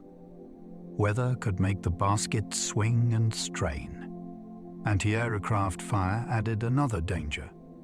Yet armies kept using balloons because steady observation was worth the risk. Unlike aircraft, a balloon could remain watching one sector for long periods. It functioned as an eye held in place above the battlefield. For men below, the distant shape in the sky meant someone might be watching every road, gun flash, or movement behind the line. Snipers used patience, camouflage, and mathematics to survive. Sniping in World War I was far more than simply firing a rifle from hiding. It demanded stillness, calculation, and the ability to disappear into the landscape. A trained sniper studied distance, wind, light, shadows, and the habits of the opposing trench. You might wait for hours without moving, watching a single gap, a loophole, or a damaged section of parapet. Rifles were often fitted with telescopic sights, but the equipment alone did not make the marksman effective. He had to understand how a bullet dropped over distance and how air could pull it off course. Concealment mattered just as much. A careless glint of glass or a slight movement could reveal him to an enemy observer. Snipers also gathered information, noting changes in trenches and the movement of officers. Their work was slow, tense, and deeply personal. On a front dominated by mass armies, sniping made danger feel sharply individual. Camouflage became a serious military science during the war. Before the conflict, armies often valued visibility, ceremony, and clear identification.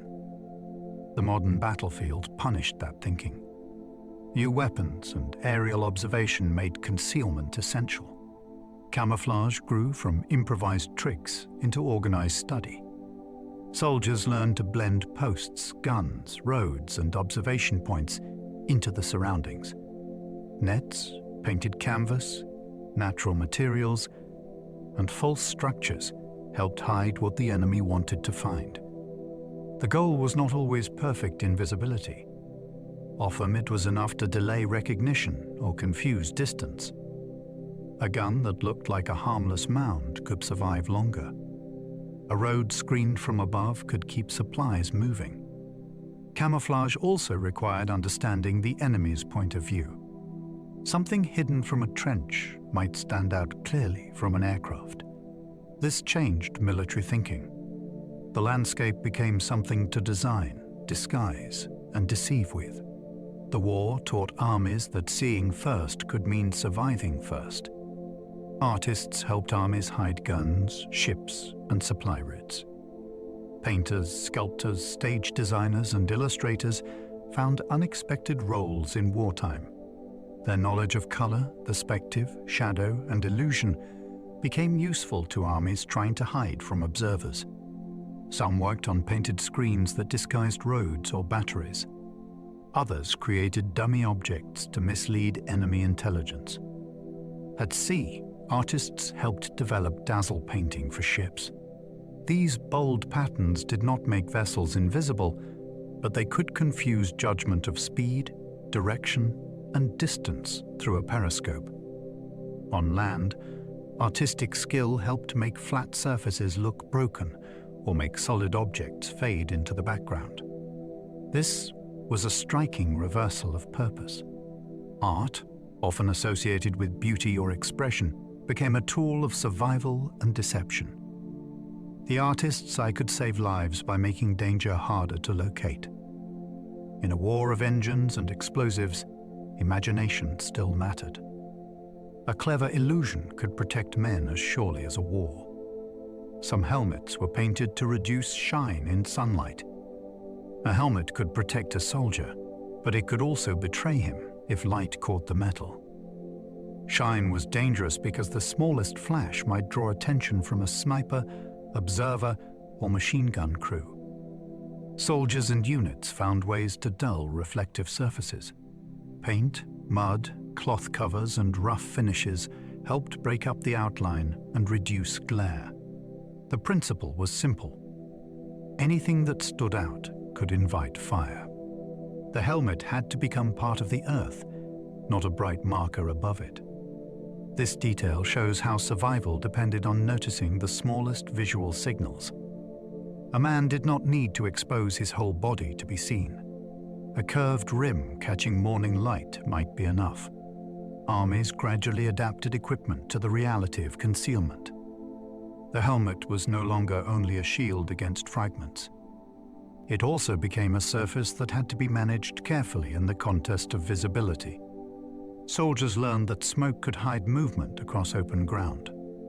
Crossing exposed ground was one of the hardest problems of the war. Smoke offered a temporary answer by blocking the enemy's view.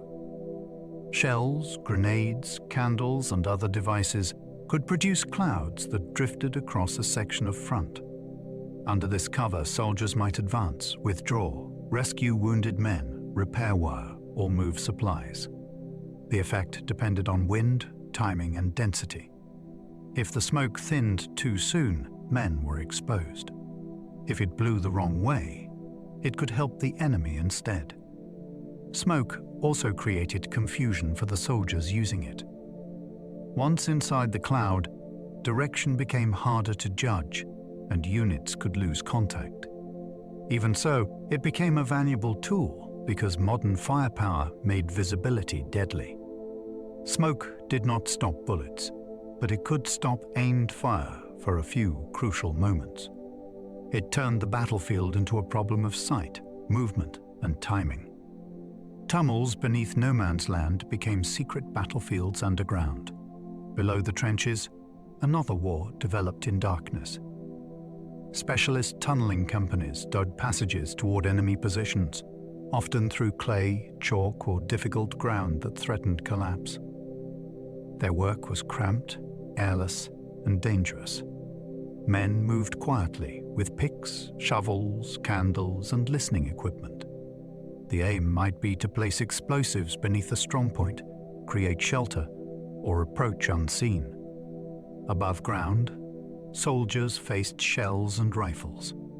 Below ground, tunnelers faced suffocation, flooding, cave-ins, and the possibility of breaking into an enemy tunnel. The silence could be terrifying because every scrape might reveal life on the other side. Underground warfare required engineering, nerve, and remarkable trust between small teams. It changed the meaning of the front line. Danger was not only ahead or above. It could be beneath the floor of the trench, moving slowly through the earth. The battlefield had gained a hidden dimension. Miners listened for enemy digging through the earth itself. Underground warfare depended on hearing as much as digging. Miners placed their ears against the walls, used simple listening devices, and learned to recognize faint vibrations carried through soil and rock. A pick striking clay, a shovel scraping, or a muffled footstep could signal that enemy tunnelers were nearby. The work demanded intense concentration because the sounds were tiny and easily confused with shellfire, water, or movement above. If enemy digging was detected, a counter-tunnel might be driven toward it. Sometimes a small explosive charge was placed to destroy the opposing passage. This created a tense contest in which men hunted each other without seeing a face. A mistake could mean being buried alive or blown apart underground.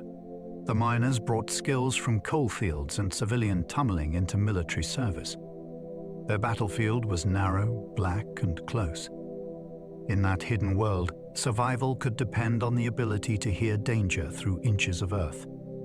Explosions from underground mines could change entire landscapes instantly. When tunnelers packed chambers with explosives beneath enemy lines, the result could be overwhelming. A mine blast lifted earth, timber, wire, and men into the air, leaving a vast crater where a defended position had stood. The purpose was to destroy strongpoints and shock defenders just before an attack. The physical effect was enormous, but the psychological effect could be even greater. Soldiers knew that the ground beneath them might be secretly hollowed and prepared. A normal trench could suddenly vanish. After a mine exploded, attackers often rushed to seize the crater because it became new ground of tactical value. Defenders tried to do the same. This meant the explosion was only the beginning. The torn bowl left behind could become a new battlefield within minutes. Mine warfare showed how industrial conflict reached below the surface itself. The earth was no longer stable shelter. It could be turned into a weapon. The Messines mines were heard far beyond the battlefield. In June of 1917, a series of massive underground charges erupted beneath German positions near Messines Ridge in Belgium. The blasts were among the most powerful man-made explosions of the war up to that point. They followed months of secret tunneling and careful preparation by Allied miners. When the mines detonated, the ridge shook, huge craters opened, and the sound carried across great distances. Men far from the front reportedly heard or felt the shock. The attack that followed gained its objectives with unusual success for the Western Front, partly because the explosions shattered key defensive positions. Yet the achievement came from hidden labor as much as from the moment of detonation. Tunnelers had spent long periods underground, working in danger and secrecy to prepare that single instant. Messines shows how patience, engineering, and surprise could combine on a colossal scale.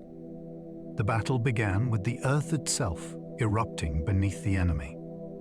Soldiers on the Western Front lived among shattered villages. The front did not cut through empty land. It passed through communities that had once held churches, farms, shops, schools, and family homes. Shellfire reduced many villages to broken walls and cellars. Soldiers used ruins for shelter, observation, storage, and defense. A place that had once been ordinary could become a landmark on a military map. Men billeted in damaged houses might see children's toys, furniture, or household objects half buried under debris. These traces reminded them that the war had entered private life. Ruined villages also carried tactical importance because stone walls, crossroads, and cellars shaped movement. Some places were fought over again and again until almost nothing recognizable remained. For soldiers, living among such ruins meant being surrounded by evidence of loss. The battlefield was not only mud and wire. It was also the remains of human settlement, transformed into a strange environment between home and destruction. Civilians and soldiers often shared roads, wells, and shortages. Behind the lines, military life and civilian life frequently overlapped. Troops moved through villages where local people were trying to survive occupation, displacement, rationing, or disruption. Roads carried soldiers, refugees, carts, animals, and supplies. Wells, barns, fields, and houses could become points of contact between armies and communities. Sometimes relations were warm. Soldiers bought food, helped with labor, or formed friendships with families who billeted them. At other times, strain was unavoidable because armies consumed space, fuel, transport, and food. Civilians had to navigate military rules and the uncertainty of living near danger. Soldiers, meanwhile, saw the war through civilian faces. An old woman at a doorway or a child beside a road could make the conflict feel less abstract. This shared world complicates the image of the front. The soldier was not always isolated in trenches. He also moved through inhabited places where ordinary people endured the same storm from a different position. French villages became familiar landmarks to thousands of foreign troops. For soldiers from Britain, Canada, Australia, New Zealand, India, and elsewhere, villages in France became part of daily military geography. Names that had once meant nothing became deeply familiar through marches, billets, orders, and memories. A village might mark a rest area, a railhead, a dressing station, or the road toward the line. Men learned how its streets turned, where water could be found, and which barn held their section last month. Some places were remembered with affection because they offered warmth, food, or brief safety. Others were associated with fear because they lay close to shellfire. Local people often became part of these memories, even when language barriers remained. The foreign soldier's map of France was not a tourist map. It was built from fatigue, hospitality, danger, and routine. These village names entered diaries and letters as anchors in a confusing war, turning unfamiliar landscapes into personal history. Indian soldiers faced European winters far from home. Men from the Indian Army served on the Western Front during the early years of the war, and many encountered conditions utterly different from those they knew. Cold, rain, snow, mud, and short winter days could be severe shocks. The climate affected clothing, health, morale, and daily routine. Language and culture added further distance as soldiers navigated British command structures, unfamiliar food arrangements, and a European war fought thousands of miles from home. Yet their service was significant. Indian infantry and cavalry took part in major fighting, including desperate actions in France and Belgium. Letters from Indian soldiers reveal pride, hardship, curiosity, and the emotional strain of distance. They wrote about strange lands, fierce weapons, and a longing for family. Their experience reminds us that World War I was never only a European story. The front line contained men whose homes lay under very different skies, drawn into a global imperial conflict. Australian troops brought different slang, humour, and habits to camp.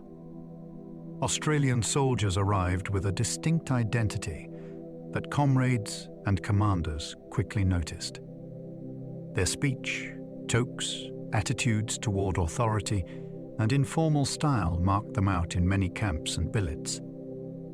They were often proud of being volunteers from far away, and the distance from home shaped their sense of comradeship. Humor became a way to handle discomfort, discipline, and danger. Their slang could puzzle other soldiers, while their confidence could appear refreshing or unruly depending on who described it. The Australian Imperial Force fought in several theatres, and its soldiers built a reputation through hard service and strong group loyalty. Behind the reputation were individuals adapting to cold, mud, separation, and loss. Their presence also changed the social world of the army. Accents from the other side of the planet mixed with British, Irish, Canadian, Indian, and New Zealand voices. Camps became places where empire was not an idea, but a collection of men talking around fires. Canadian soldiers earned a reputation for determination under pressure. Canadian troops became closely associated with some of the war's most difficult fighting. Their reputation grew through battles where they held, attacked, and adapted under severe conditions. At Ypres, Canadians faced the shock of poison gas and still helped prevent a wider collapse. At Vimy Ridge, careful preparation, training, artillery coordination, and infantry initiative combined in a victory that later became central to Canadian memory. The reputation was not simply about bravery, since all armies had brave men.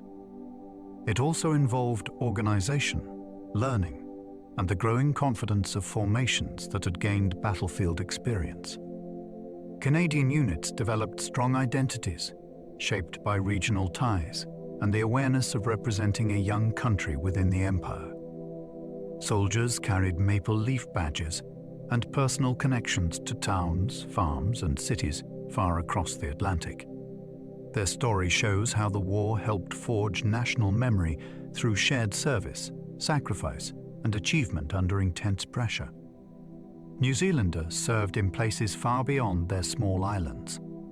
For New Zealand soldiers, the war meant crossing immense distances before reaching the battlefield. Men from a small population served in the Middle East, Gallipoli, the Western Front, and other locations connected to imperial campaigns. The journey itself could be life-changing. Many had never traveled so far, and military service placed them among new climates, cultures, and dangers. Their units developed strong bonds through distance from home and through shared identity with Australian forces in the Anzac tradition.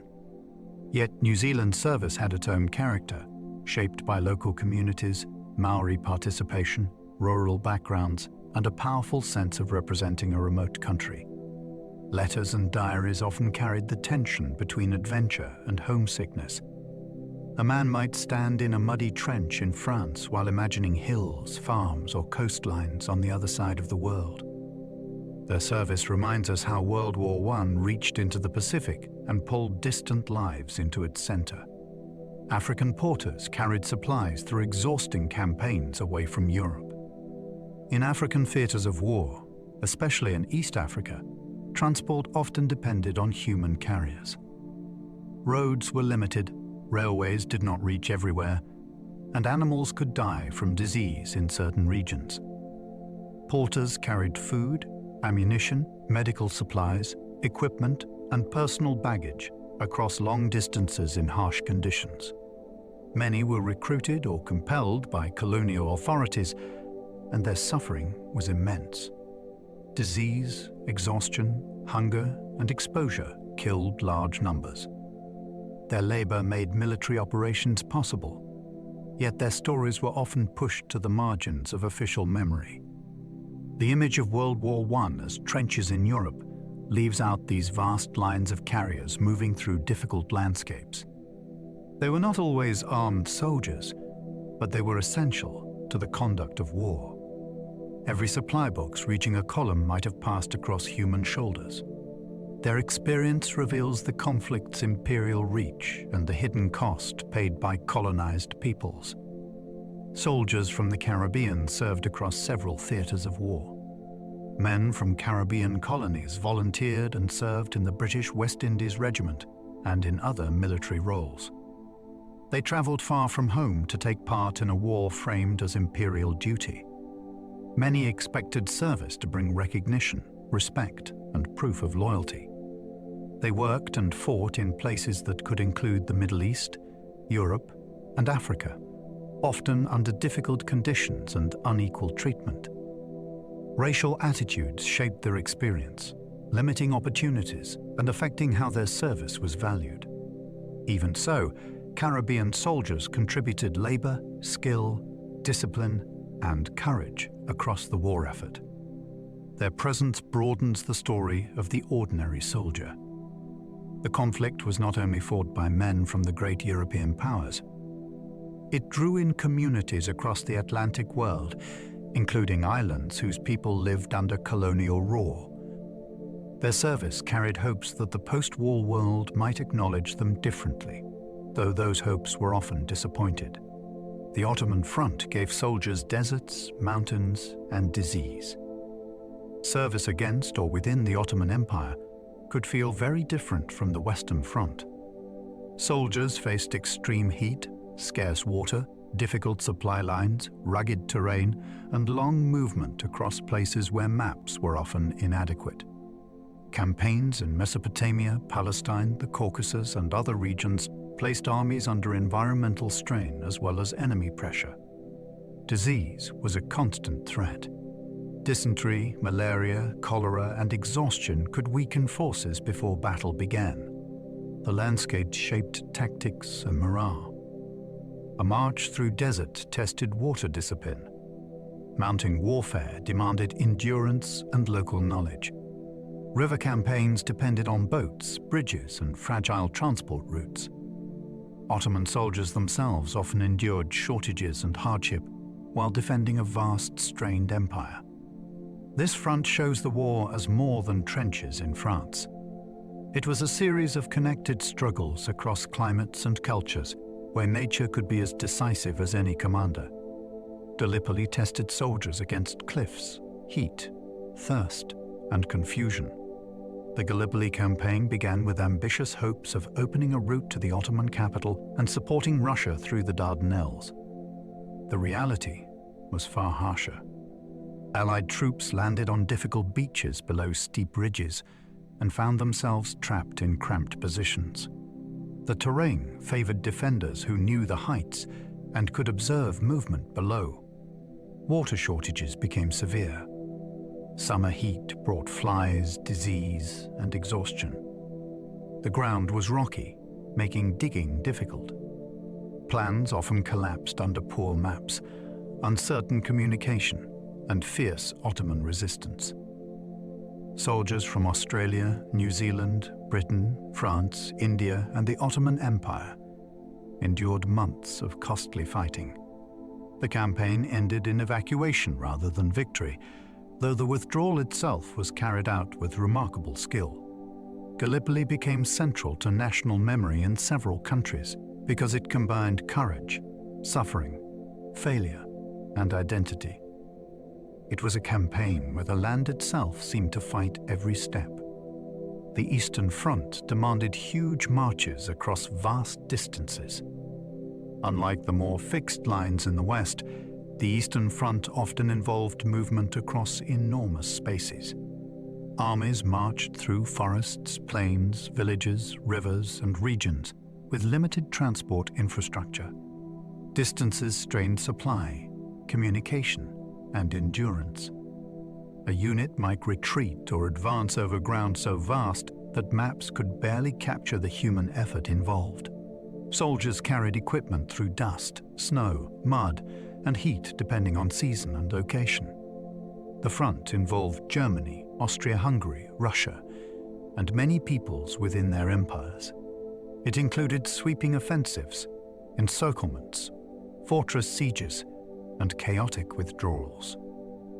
For ordinary soldiers, this meant uncertainty and physical exhaustion on a grand scale. The enemy might be ahead one week and far behind the next. Compared with the trench deadlock of the West, the East could feel more fluid, but not less deadly. Its scale reminds us that World War I was fought across continents, not just along one line. Winter could be as dangerous as enemy fire in Russia. Cold transformed military life into a battle for warmth and movement. On the Eastern Front, winter could freeze roads, stiffen clothing, damage weapons, and turn simple tasks into ordeals. Frostbite threatened fingers, toes, ears, and faces. Horses and transport animals suffered terribly. Rifles and artillery mechanisms needed care because grease could thicken and metal could become painful to touch. Soldiers searched for shelter in villages, dugouts, forests, or makeshift huts. A man without proper boots, gloves, or a coat could be weakened before he ever faced combat. Snow also changed visibility and sound. Movement left tracks. White ground could expose dark uniforms, while storms could hide entire formations. Commanders had to consider temperature as a military force. The Russian winter was not merely a background condition. It shaped operations, slowed armies, and killed the unprepared. For the soldier, survival sometimes meant mastering cold before meeting the enemy. Naval soldiers faced cramped ships, cold seas, and sudden battles. Life at sea had its own pattern of strain. Sailors and Marines lived in tight spaces where privacy was rare and routine was strict. Steel decks, machinery, coal smoke, salt air, and constant watchkeeping shaped each day. Long periods might pass without action, followed by sudden danger from mines, submarines, torpedoes, or gunfire. The sea itself was unforgiving. Storms could exhaust crews and make ordinary movement hazardous. In the North Sea, cold and grey weather added to the hardship. Men slept near engines, magazines, or guns, depending on their station. They drilled repeatedly because a battle might allow only seconds to respond. Naval service could feel distant from the trenches, yet its risks were real and immediate.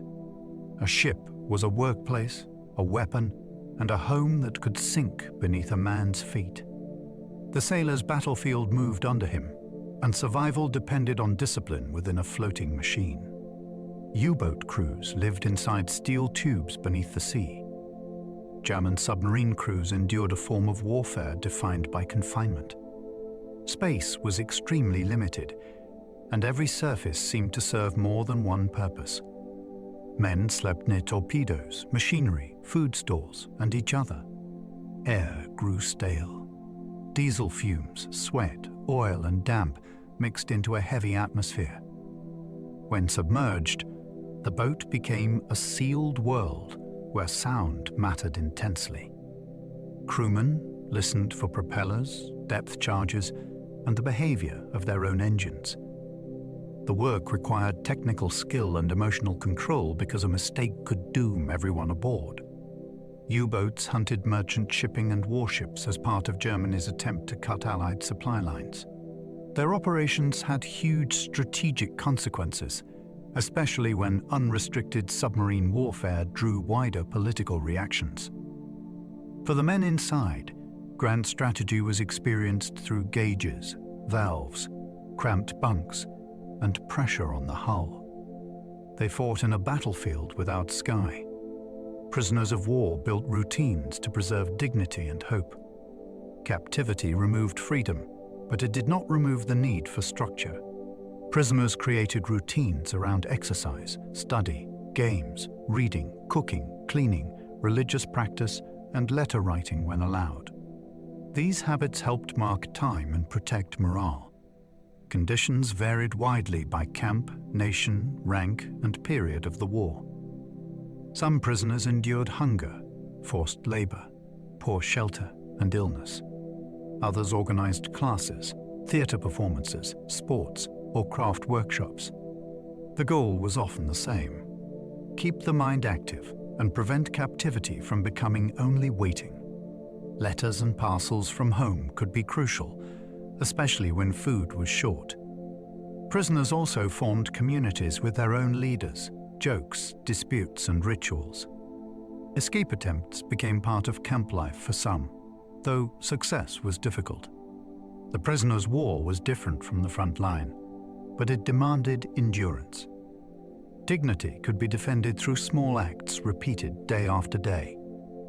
Some soldiers learned crafts while waiting behind the lines. Time away from the front was not always restful, but he could create pockets of activity. Soldiers carved wood, embroidered, repaired equipment, made rings from coins, decorated shell cases, or built small, useful objects from scrap. Some of this work is now called trench art, though much was made behind the lines or after battles rather than literally in trenches. The materials came from the world around them. Brass, bone, cloth, stone, and fragments of military waste could be transformed into keepsakes. Crafting gave hands something to do and the mind somewhere to rest. It also produced gifts for loved ones or souvenirs that helped make sense of experience. A decorated shell case could turn an object of destruction into a memorial object. These crafts reveal a quieter side of soldier life. Men surrounded by mass-produced war still found ways to make personal, careful, human things. Football matches could appear wherever soldiers found level ground. Sport offered release from routine and fear. Football required little equipment, and soldiers could play it in fields, camps, rest areas, or any patch of ground flat enough to hold a game. Matches built fitness, lifted morale, and strengthened unit identity. They also recreated a familiar civilian pleasure in unfamiliar surroundings. A battalion team might play another unit, while spectators shouted encouragement and forgot the front for a while. The game could cross social boundaries, bringing officers and men into a shared enthusiasm, though rank did not disappear. Football also appeared in memory because it represented normal life breaking through military existence. The ball, the rules, and the cheers belonged to a world beyond war. Even when played on rough ground with makeshift posts, it gave soldiers a brief return to youth, home, and community. For a little while, the measure of success was not survival, but a goal. The armistice arrived quietly for some soldiers and chaotically for others. On November the 11th, 1918, the fighting was ordered to stop at 11 in the morning. The experience of that moment varied widely. Some soldiers heard sudden silence after years of noise. Some were too exhausted to celebrate. Some units were still moving, firing, or taking casualties in the final hours before the deadline. For men at the front, peace did not instantly feel real. The enemy trenches remained visible. Weapons were still in hand. Orders still had to be obeyed. In some places, men cheered. In others, they simply waited, uncertain what came next.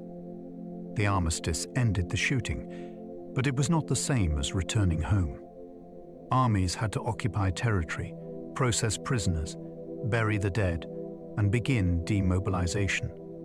The war's ending was therefore both a moment and a process. For many soldiers, the first sound of peace was not joy, but disbelief.